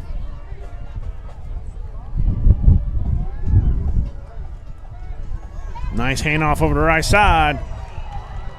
He's going to outrun the defense, and that's another guy. We haven't said his name yet. Was that 15? Yeah, Bryson Venable, the junior. Number 15, Bryson Venable. And Venable goes 51 yards for a Yellow Jacket touchdown. 41-6. 4:18 to go. Man, we've played a lot of good offenses this season. CAC was super impressive. They're super young. They might be my early pick to win the conference next season. Offensively, they ought to be as good as anybody.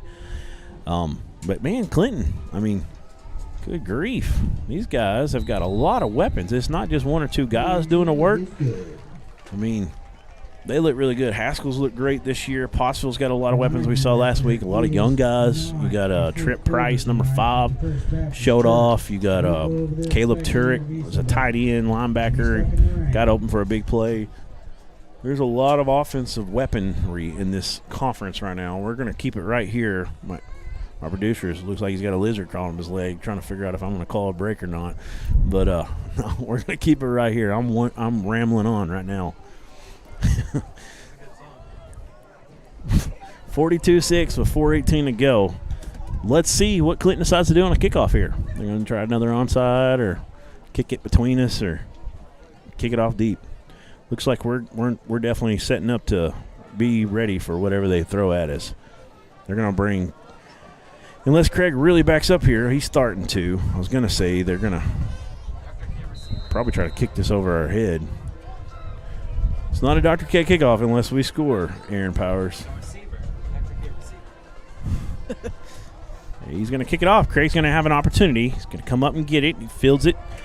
Runs over to the left. Now he's a great tackle in the open field. Is that number 24? Zayden Brainerd, a sophomore, making a big play right there.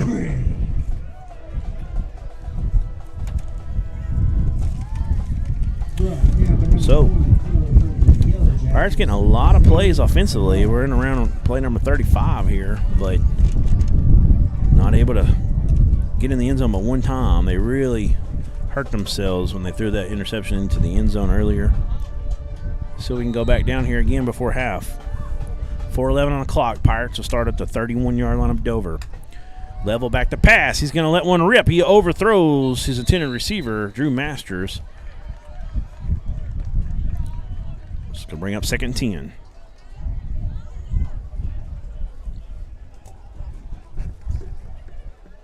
I want to thank our sponsors, our Dover sponsors, Rose Drug of Dover, Lynch Farms, Kyle and Shauna Lynch, helping out the program this year, helping bring you Dover Pirate football here on the Arkansas Sports Network. We can't do this without sponsors, and we need some for basketball coming up. We've got 2 really good basketball teams.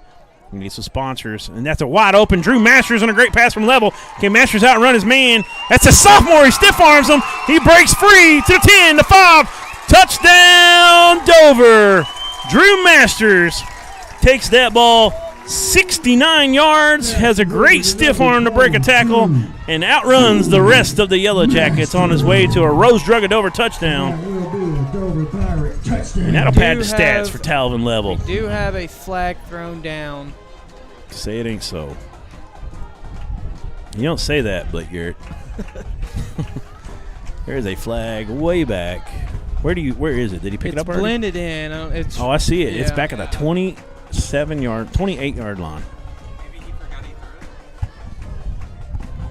Maybe they can just wipe that one under the carpet. Please be. Maybe it's a late hit. I didn't see it because I was looking downfield at the great job by Masters, but I didn't notice a late hit at the corner of my eyes. He's letting go. Looks like we're backing up. It's going to be on the Pirates, it seems. And that's going to erase it. Nope. Hey, get your tails back down there, the referee says. And they're throwing footballs again. See if we can get any of that. Oh, they're done. We missed it. Actually, had a peewee chair down there. Whoa. Got one all the way to the top row up here. They're little bitty footballs. They're like smaller than the normal ones. But not quite over the railing to give us an opportunity. Oh, we got one more being thrown. Oh, hit a guy in the lap. He wasn't even looking. Here's another one. Hey, throw it up here. Oh, they're going to put. Oh, there's one more cheerleader one. That's one of the Titsworths.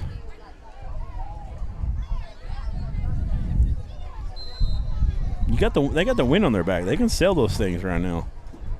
Talvin Level. Oh, miscommunication. He thought he was going to cut back towards the pylon. He comes like on a post. And that one falls incomplete in the back of the end zone. 42-12.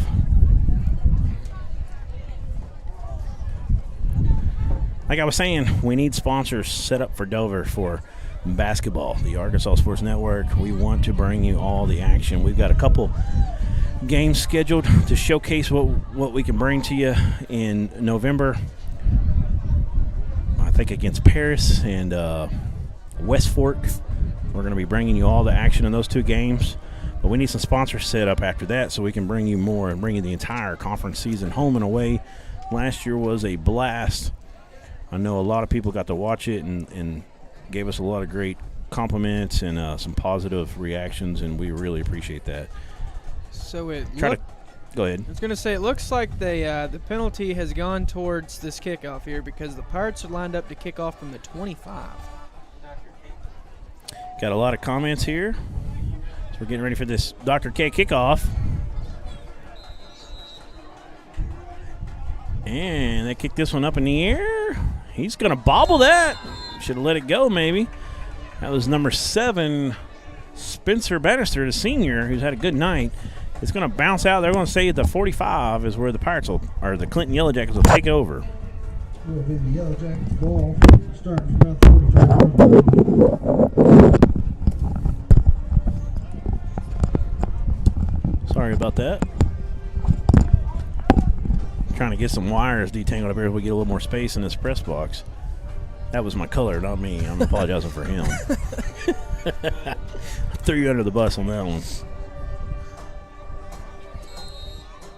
Get back to these comments I was about to read. Carol Sue Wilder says, rooting for a good game for both teams. My daughter is a Clinton High School alum, but her boys attend Dover Elementary School, so I will say it. Go Pirates.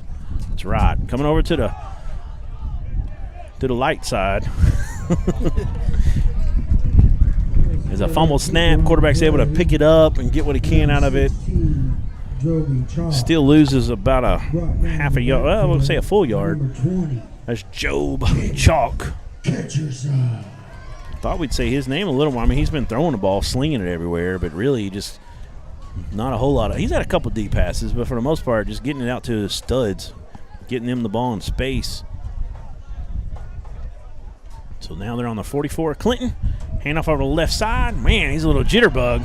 That's that freshman. And then he gets piled on the end by Brody Level. No call. That was close there. Number 3, Rylan Jones. Man, the future looks bright for that young man. They're going to get all the way to the Dover Pirate 46-yard line. It's going to bring up 3rd and 1.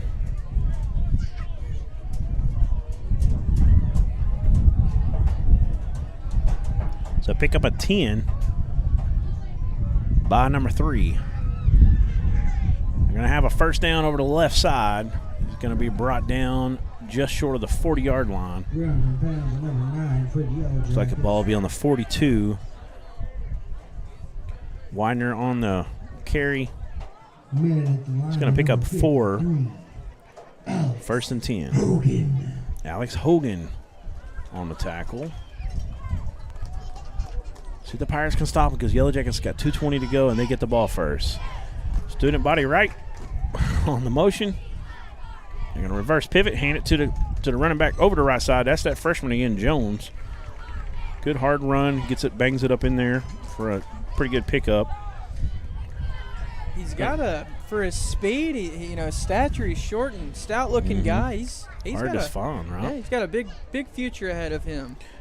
I love a little running back like that. It's got a good leverage built in. He's a little jitterbug. Oh yeah.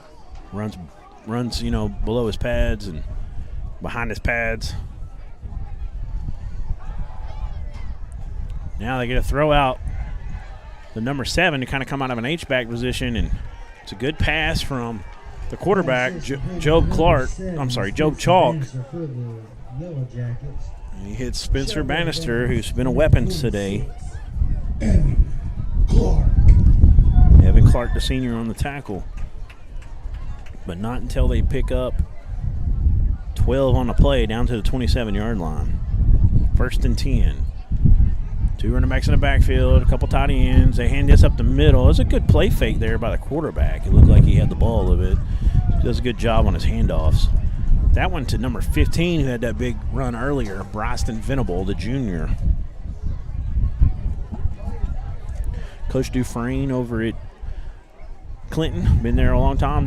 He's done a great job. He's a veteran coach. They got a wide open receiver. I don't know. Yeah, they're going to say he brought that in. It was a good adjustment by number 18, Dawson Burgess, the junior. All the way down to the 5-yard line. Pickup of 22 on the play. Tonight for the Yellowjackets, Mr. Job Chalk, he's been making some nice throws. Yeah, it's first and goal at the 5. So in around to number 9, Widener. He makes some in miss, lowers his shoulders, and powers his way into the end zone. 48-12. The Yellowjackets they drink some energy drinks on the way. They're full octane tonight. They have looked really good, carving their way through this Dover Pirate defense.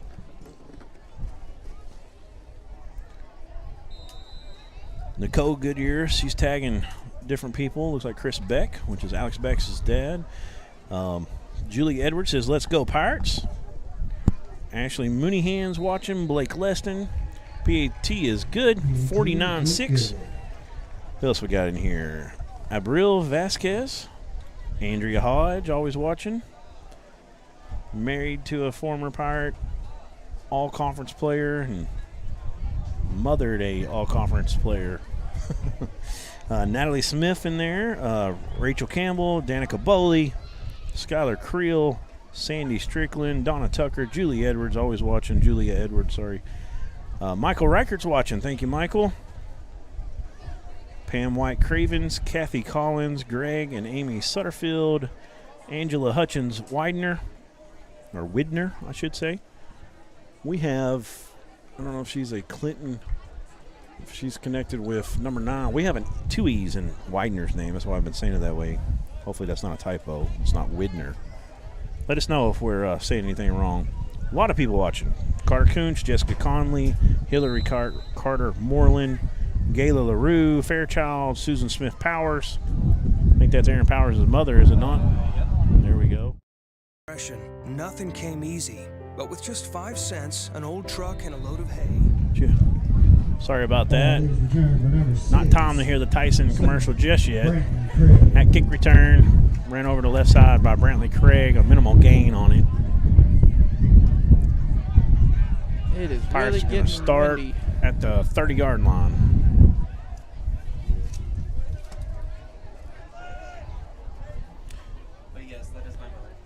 Yep, that was Aaron Powers' mother, our producer. Thank you for watching, Miss Powers, teacher at Dover.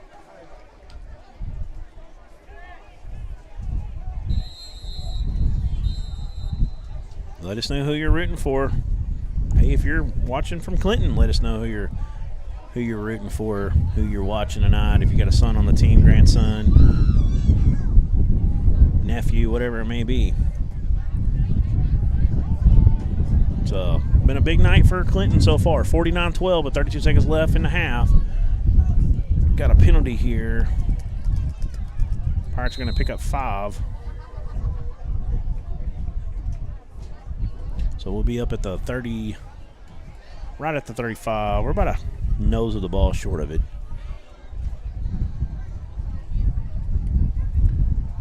Level to pass. He's going to get it out quick to Masters in space. Masters reverses course, makes a couple guys miss. He's still rumbling. He's got the sideline. How did he do that? Oh, my. He gets pushed out. They're going to blow the whistle at the 45, but Mr. Drew Houdini Masters showing off the magic tricks right now. That was an unbelievable run. Catch after the run. Getting up the yak. That will be enough for a Dover Pirate.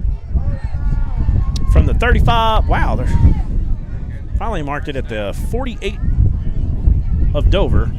Now he moved it, 47 of Dover. I'm sorry, of Clinton. So a pickup of 18 on the play to Drew Masters. Low snap. Level has it. He rolls out. He's got to get rid of it. He's going to find Callens. Callens sticks his foot to the ground, makes one man miss, and then he's going to get ripped down by number 15, Bryston Venable. But it's a good, positive completion on first down. Looks like the Pirates are going to call timeout to stop this clock with 7 seconds left. and you make a big play like Drew Masters did. You give your team an opportunity to set a few things up here. Here's a timeout called by the Pirates. We'll take a quick break, though, and we'll come back, and we'll get this last play. It looks like it's probably going to be one more for the Gipper when we come back. Nothing came easy, but with just 5 cents, an old truck, and a load of hay, John Tyson and his family found a way to deliver quality chicken to other hardworking people. Today, Tyson continues to find new ways to help put a chicken in every pot, because people deserve farm-raised chicken of the highest quality.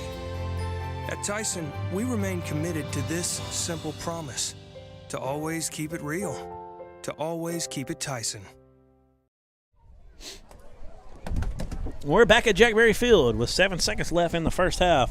49-12 after a 18-yard pass completion to Drew Masters. He pulled out all the magic tricks, and then a nice 5-yard completion to Callens. We got this one last play more than likely here in the half. We're going to get a hook and ladder. They tried for it. I think Clinton was ready for it. Good defense out there. But we're going to have one more play. Run a hook and ladder to the field this time.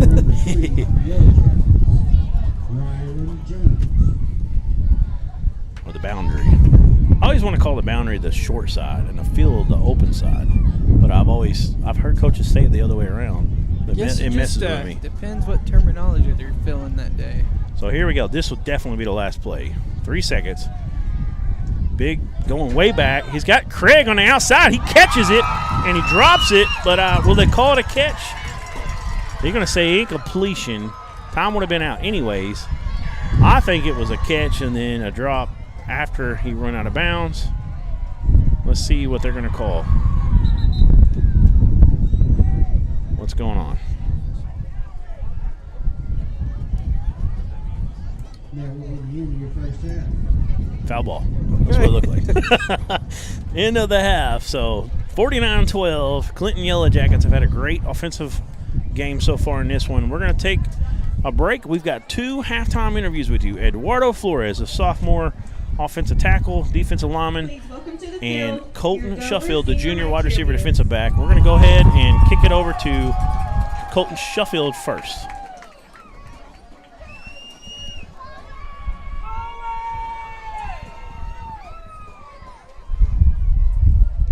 Welcome Jaden Morris, sophomore cornerback wide receiver, onto the halftime show tonight.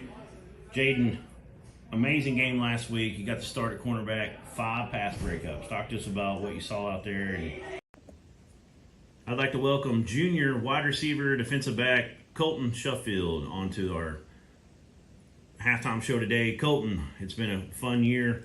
You were our player of the game last week, had an unbelievable catch in the end zone. Talk to me about that play in particular. Well, I was just running that post route, and I honestly didn't know if it was going to me or not, but I just reared back and snagged it out of the air when I could. Yeah, a little bit behind you, and you adjusted your body and made that great catch in traffic, running down the middle of the end zone, and it was a really nice play. Earlier in the game, there was I think it was the first catch we had, first reception, maybe might have been the first pass called. I don't remember on that, but it was tipped by someone, maybe Callens. I can't remember who it was, but it was almost picked off, and you went and got the ball, and that was impressive. Talk to me about that play and what you saw in it. Well, we were both running different routes and noticed Wyatt scrambled, so we always run this drill. We have to come back to him, find an open spot. They found Timmy open. I guess Timmy hit it or something in the air. I saw it go up, so I just went for it while I could. You took a pretty good pop right when you were grabbing it as well, if I remember correctly. Yeah. Yeah, good job. Nice, good hands there on the tip drill. That was a big catch in the game, big first down, and kind of kept the chains moving at the time. I think the next play was, that might have been the same drive where we ended up having a turnover after that, but that was a big play at the moment. This season, you come out, and I know you last year as a sophomore didn't get a victory, and I know that that's always something tough, trying to always continue to hold on to the rope and always believe, and y'all did that. There was no quit last year, and that was always something that we talked about on the broadcast. It was exciting to see, even though, you want to win. Sometimes it was miserable calling games where you're getting blown out, but you could tell y'all weren't quitting, and those are the kind of things you got to lock into and see out there, and we're seeing a lot of that this year as we kind of we've been reeling since the first 2 wins, but talk to me about those 2 wins and right off the bat, taking out Westside. Well, going into both of those games, we just had a lot of confidence. Played well, played as a team. After that first loss, after those, it kind of just went downhill. We've had our moments, but after that, it's just they've been the same since those first 2.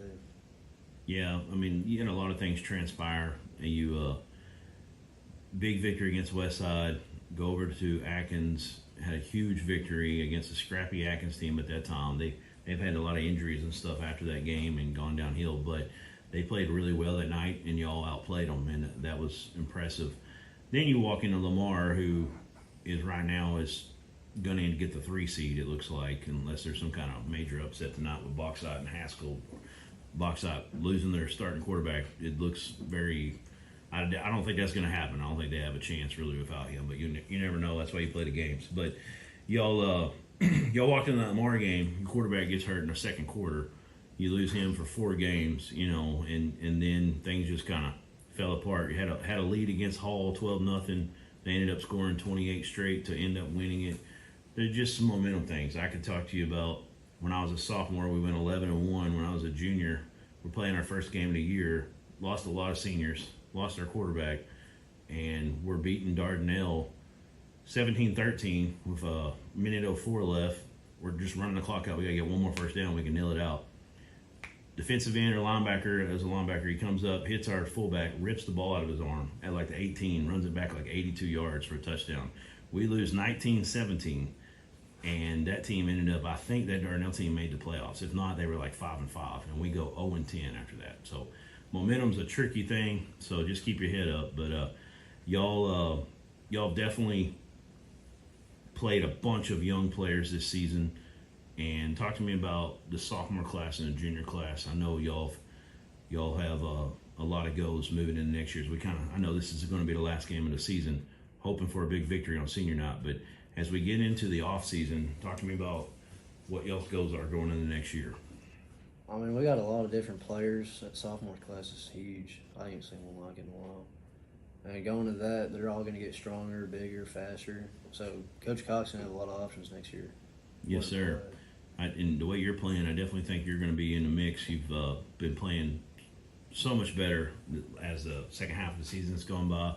And I always bring this up. I feel like when you're out there running routes as a wide receiver and you're talking about that scramble drill, I feel like you have a natural ability to kind of find a soft spot in the zone and kind of throttle down. And that's what's been happening lately. You've been getting the ball a lot on those types of plays. And it's been fun to watch, Colton. We're excited to see how this program continues to evolve with these young guys and like yourself and the rest of these sophomores and juniors and kind of, see what happens next year. Taking baby steps. We get 2 big wins this year. Next year, I really am excited. I think lots of things can happen, and it's going to be fun to see how that transpires. But I appreciate you coming on the show. As always, good luck tonight on senior night. Go Dover Pirates.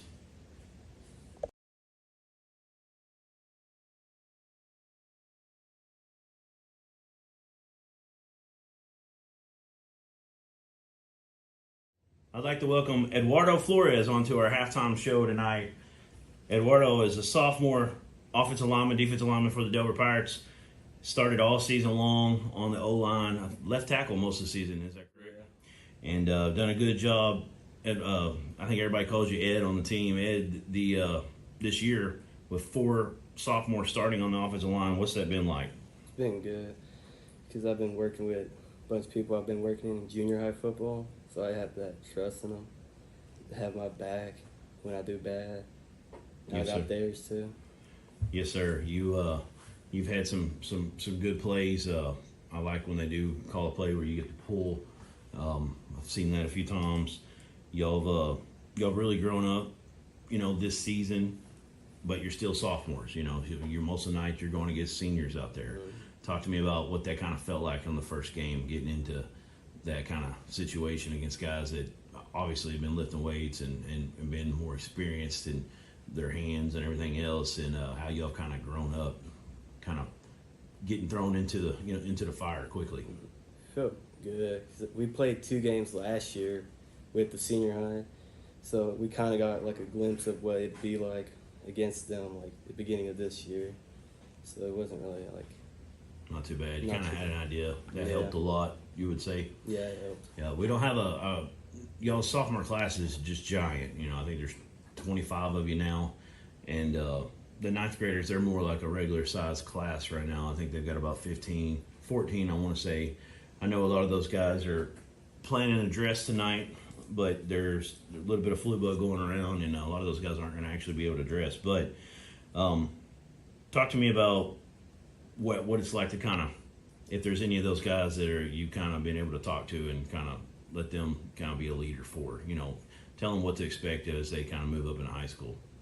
I just tell them to just be ready to go in and like just be ready for anything. Anything can happen in that game. Just don't play scared. Play. Yeah. Yes, sir. Just have confidence. Yeah, play with confidence.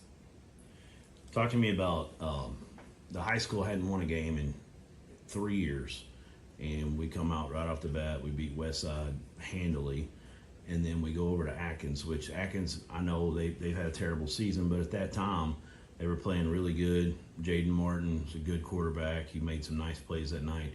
We were able to kind of go back and forth and get the lead at the end and keep it the rest of the game. That was impressive. Talk to me about how big and how great those first 2 wins felt. They felt great.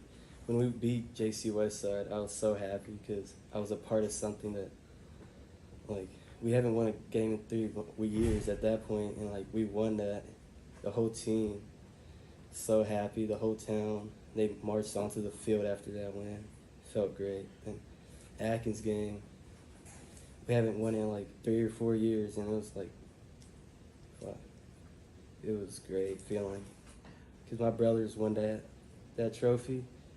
And it felt great seeing my brothers seeing it back at home again. Yeah, that had to be a cool thing. We didn't even bring that up, but you've got my nephew played with Frank Flores, your brother, Jesse Flores. I played in the alumni game with him and David Flores.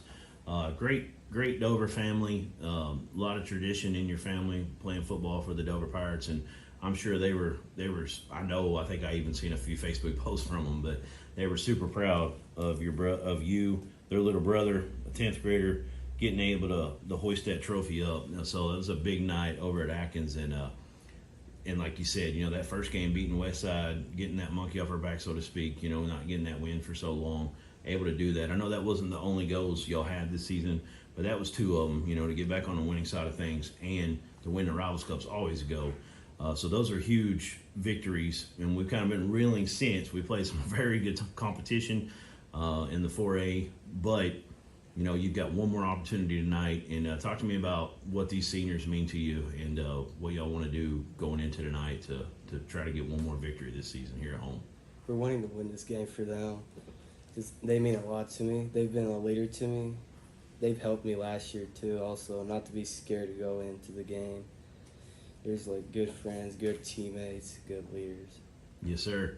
Well, congratulations on having a injury-free season, knock on wood, so far this year, and getting to start all year on the offensive line. I'm super excited about the potential of y'all guys as you kind of get into the off season and kind of, you know, work hard to get bigger, faster, stronger, and going into next year. Thanks, Mr. Flores, and good luck tonight. Go Pirates.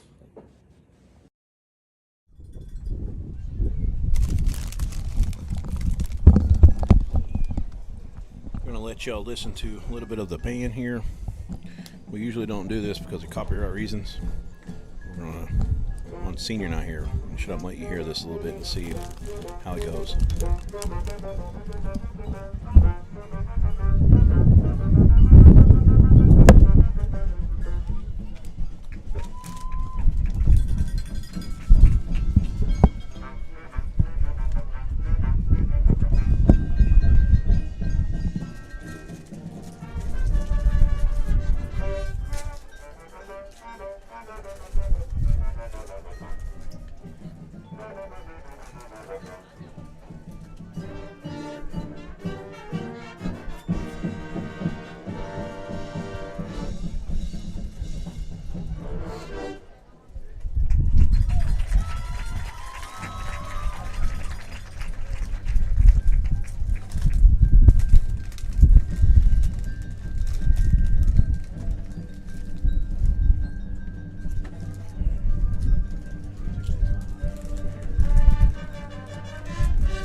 Run off the field, band.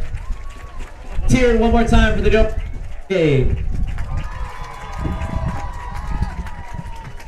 We do have a set of lost keys up here. It is to a 2017 Toyota RAV4, silver in color. They were found on the Dover side. If you could come identify them, I'll give them to you.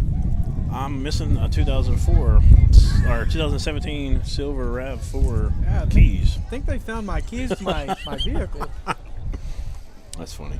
So nice of you guys. All right, 4912. I'm trying to let y'all hear a little bit of the band. We're hoping we won't get any copyright. We usually do if we let it play too long, but it depends on kind of what they're playing too. If it's the Eagles, it's getting hit. I promise you. If it's, the Rolling Stones, is getting hit. So maybe we'll be all right there. But I know a lot of y'all want to hear the band. We try to do the best we can with that. We want you to see it every week for sure, except for during the interview process. But we're hoping to bring that a little bit there on the end of it. They had to get out of there quickly because time has run out, and probably try not to get a delayed game here like Pottsville did last week.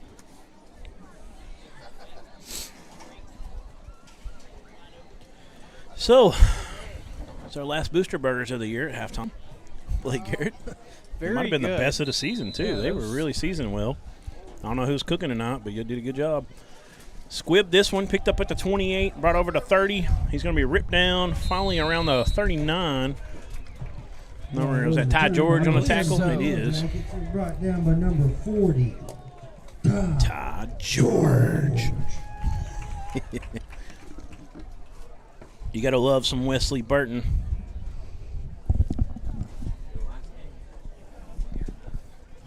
Last game you're going to hear him call for the season. Got different PA announcers in the stadium.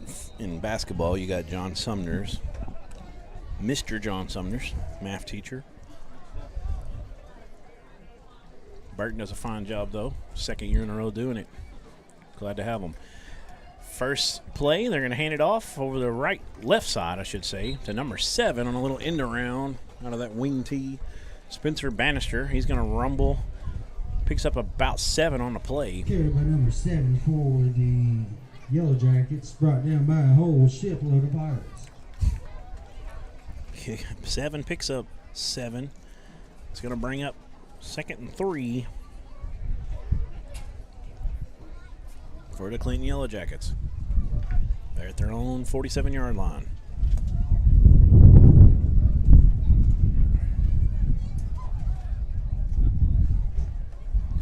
Time they hand it on a dive play. He's going to get a first down. Gets up to the Dover Pirate 49-yard line. Be a 1st and 10 for the Yellowjackets. We apologize. You're hearing the wind in our earphones. Continues to kind of swirl and whip around, but honestly, it was supposed to be a 100% chance at 7. We're at 7:24, so knock on wood. But we're getting through this game right now.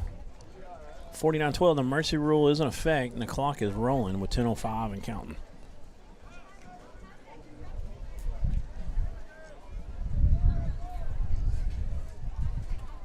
Senior starting quarterback Joe Chalk is under center. He's going to hand it off to number 7 again. Nice run over the in around. He gets another first down. He's going to get all the way down to the 35-yard line of Dover. Good hard running from Spencer Bannister. We thank Michael Galloway and Chris Ford for watching. Joseph Hibbert is watching. Becky Baggett, Jamie High, Amber McDaniel, Donna James Powers, Caitlin Marie Martin, and we got Don Daniels and Deb Long Peeler as well. Thank you. Dixie Trimble Sumner says, Tom and Dixie Sumner's Let's Go Pirates are watching. Appreciate all the Pirate supporters out there. Hey, we've got RSN Dover. That's the official YouTube page. We've got RSN Pottsville, and we've got RSN, or it's called something different, Dardanelle Athletics. It's through the Dardanelle Schools page. But if you go look at those subscribers, Dover's had some tough times in football, but I believe, last I checked, we're still leading the charge with the most subscribers of all 3 of the Arkansas Sports Network local teams. And that's something that this Pirate is pretty proud of right here, because I've been working with Arkansas Sport Network since August 2020 and kind of been one of the men leading the charge to get ASN to Dover before we got here. And I told them, you know, I don't care what the situation is. This town supports their Pirates. You could be 0-8. You're going to have 300 people out there at the game minimum. And we've definitely done a good job of that. Got a big crowd here tonight on senior night on a game where everybody knew there's tornado. Might get a pan down here after this play. This one's handed off to, I believe that's 18, Dawson Burgess. Let's see if we can pan here to the crowd the best we can without getting too much of the press box. But early game, wind is whipping, tornadoes expected, and have a nice turnout like this on a 2-17. Just shows you the loyalty and the pride people have here for these Dover Pirates. Love seeing it. Proud to be a Dover Pirate, like Brad always likes to say. I don't even know how he says that, but he's Dover bred, Dover born, and when he's dead, he'll be Dover dead. I don't know about all that, but Clinton continues to drive down the field here. But we talked about it the last few. I brought it up a little bit all year, but talked about it a little bit more as we got on through the season here. But we need sponsors, because we want to really bring you Dover Pirate basketball, senior high basketball, girls and boys this year. I'm super excited about the girls and the boys. I think the girls have an opportunity to. Lamar is very good. They went to the state championship last year. They lost to Bergman, who is just insane right now. But Lamar really looks to be they're definitely the pick of the conference. But after them, I know Perryville returns a lot. They're a good program, but I really like these Dover Lady Pirates. They've added some pieces.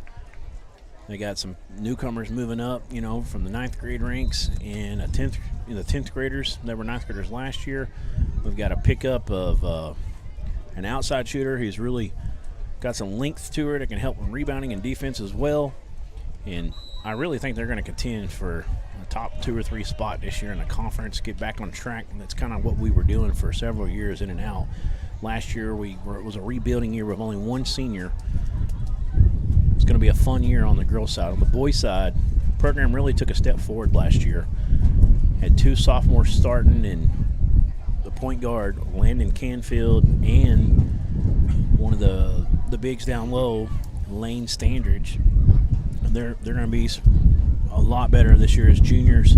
Talked to Coach Vire over the off season, and he's really excited. And we've got a lot of different guys that I didn't name that are going to step up and play well. And we were at a 6 seed last year out of 8 in the conference, and I really think this team could be in that top 3-4 for sure this year. And who knows? The conference kind of seems wide open on the boys' side of things. We're starting to see some people move around in the stands a little bit. I think we're getting inclement weather getting closer and closer. I keep thinking I'm seeing lightning in the distance, but no one else apparently is. Kicks it deep. Got Callens, who's way back this time as one of the deep men. He's going to come across the left side of the field and weave his way up a little bit to about the 20. And they're going to give him the 29, it looks like.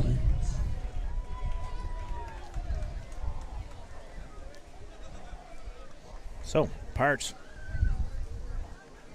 after they give up the touchdown, they're going to get their first play from scrimmage here in the second half on offense.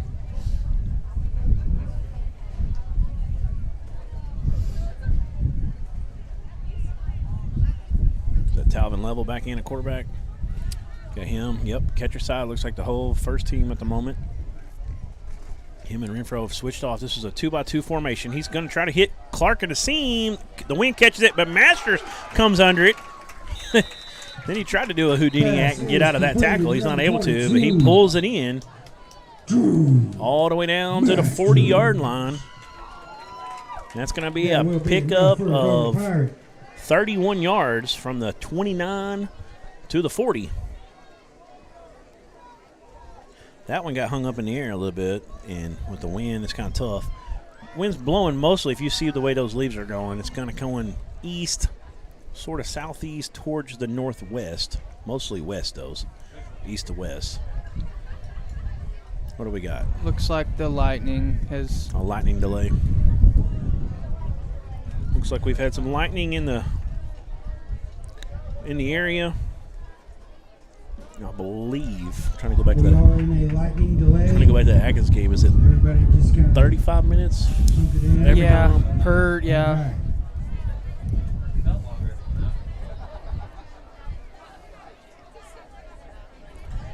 I don't think. I know that they just had a nice completion there. They're down 56-12 with only 3:47 to go in the third. Fire, Coach Cox, they're all out there talking about it. We could actually get a stoppage here. Could end the season on a 31-yard pass completion from Talvin Level to Drew Masters. So hang with us real quick before we take a break. They might try to take one break and then come back out, but I don't think if we see multiple delays, we're going to keep pushing this for sure. This Clinton team also needs to get back home and these fans as well. Yeah, like, you know, we spoke on it earlier with the storms coming in, and, you know, Clinton have to travel, what, a little over an hour home. Superintendent Josh Daniels out there as well. I just seen some more lining.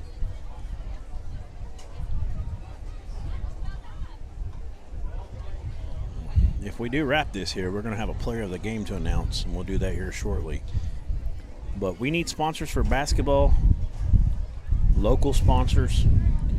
I've talked to people. I've heard a lot of people say, hey, we're interested, but we need you to come on and get with us.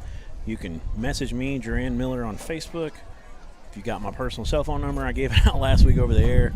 You can call or text me. You can message the Arkansas Sports Network or the Russellville Sports Network on Facebook. We'll get all those messages and get with you and come give you a presentation and show you kind of the numbers. It's a great way to get your company out there. You know, Arkansas Army National Guard been with us 2 years now. Arkansas Tech came on board this year. Those are our major sponsors, and they're loving what we're giving them. You know, it's a great target audience for them. You got a lot of parents out there watching, a lot of people in the community. So I want to thank all of our major sponsors: Tyson, Heirloom Legal, Razor Polish, Dr. K Orthodontics, Arkansas Tech University, and D3 Auto. And I haven't said this. We say it on the Arkansas Sports Network a lot, but D3 Auto, I know you've seen the commercials, largest independent dealer in Arkansas. If you go to D3 Auto, they've got lots, I know, in Searcy, Desark. I know they're fixing to have a third one if they don't already. If you go tell them you heard about D3 Auto on the Arkansas Sports Network, they will give you $500 off a trade or a car, a buy from them is what I should say, on a vehicle from them. So definitely take advantage of that if you're looking to buy a new car. I want to thank Rose Drug of Dover again. I want to thank, I think I said Heirloom Legal a minute ago in our majors. I want to thank Kyle and Shauna Lynch for contributing to help bring you Dover Pirate football here on the Arkansas Sports Network this season. They're still talking out here. Looks like they're checking their phones, maybe looking at the radar.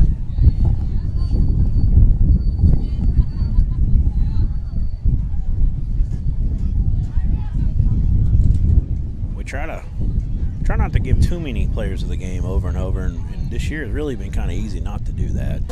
From basketball, a lot of times it's the same person or same couple people every night, it seems like. But let's start talking about. We can talk about it live on the air right now. Let's start talking about who we're thinking about. So Drew Masters had some moments. Kenny Catcherside had a very, very big play to, first series with the reverse screen, I guess you would call it, and made a couple of moves on a man. Brantley Craig had a touchdown catch. He also had that big over the top of the defender catch. What was it, a 40-yard gain? Go back and look here.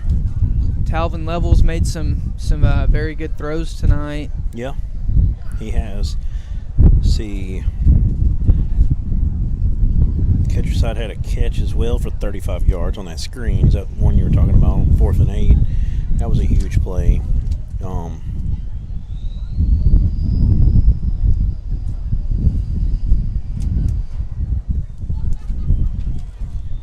Trying to remember the first Dover touchdown. We had Craig. What was the second Dover touchdown, or the first one? That was the first one, wasn't it?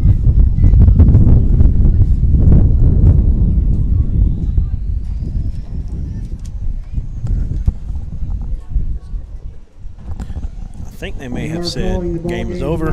They have. Can start heading home. Please be safe in your travels home. Yeah, I guess I didn't write down the other touchdown for Dover. Do you remember it? Get a loud cheer for the seniors. Do what now? I'm sorry. We got the Craig touchdown. I can't find in my stats here the other Dover touchdown. As always, go Pirates. Oh, it was Drew Masters on that. No, they called that back.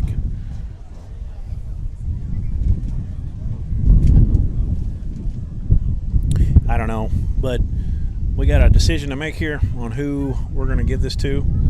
Drew Masters had a heck of a game. Kenny Ketcherside had a good game. Like you said, Talvin Levels had some moments. Ty George coming up with some sticks. It's definitely a name you could throw in there. Jacob Baggett had a nice tackle. Eli Jacobs had a fumble recovery. It looks like it's going to be a returner this year, or somebody's already had it. I think we should go with. I think we're going to go ahead and go with Drew Masters. The sophomore had a spectacular play a moment ago. The Houdini act. I think that one will be the play of the game. We're going to give him our Arkansas Sports Network player of the game, and he'll get an opportunity to go into the Tyson Player of the Week. But that's going to be all she wrote for the 2022 Dover Pirate football season, as your Pirates fall 56-12 in a weather-shortened game here on senior night to the Clinton Yellowjackets. We've had a lot of fun this year. We appreciate everybody that's commented, that's joined us over the season. We'd like to thank everybody that's commented all year long and supported us and supported your Dover Pirates. It's been a fun one. We're going to catch you in basketball here in about a week or two. We're going to wrap it up from Dover when we get caught in this storm. For myself, Jaran Miller, for Blake Garrett, my color and camera operator, and my producer, Aaron Powers, we're going to say good night on the 2022 Dover Pirate football season.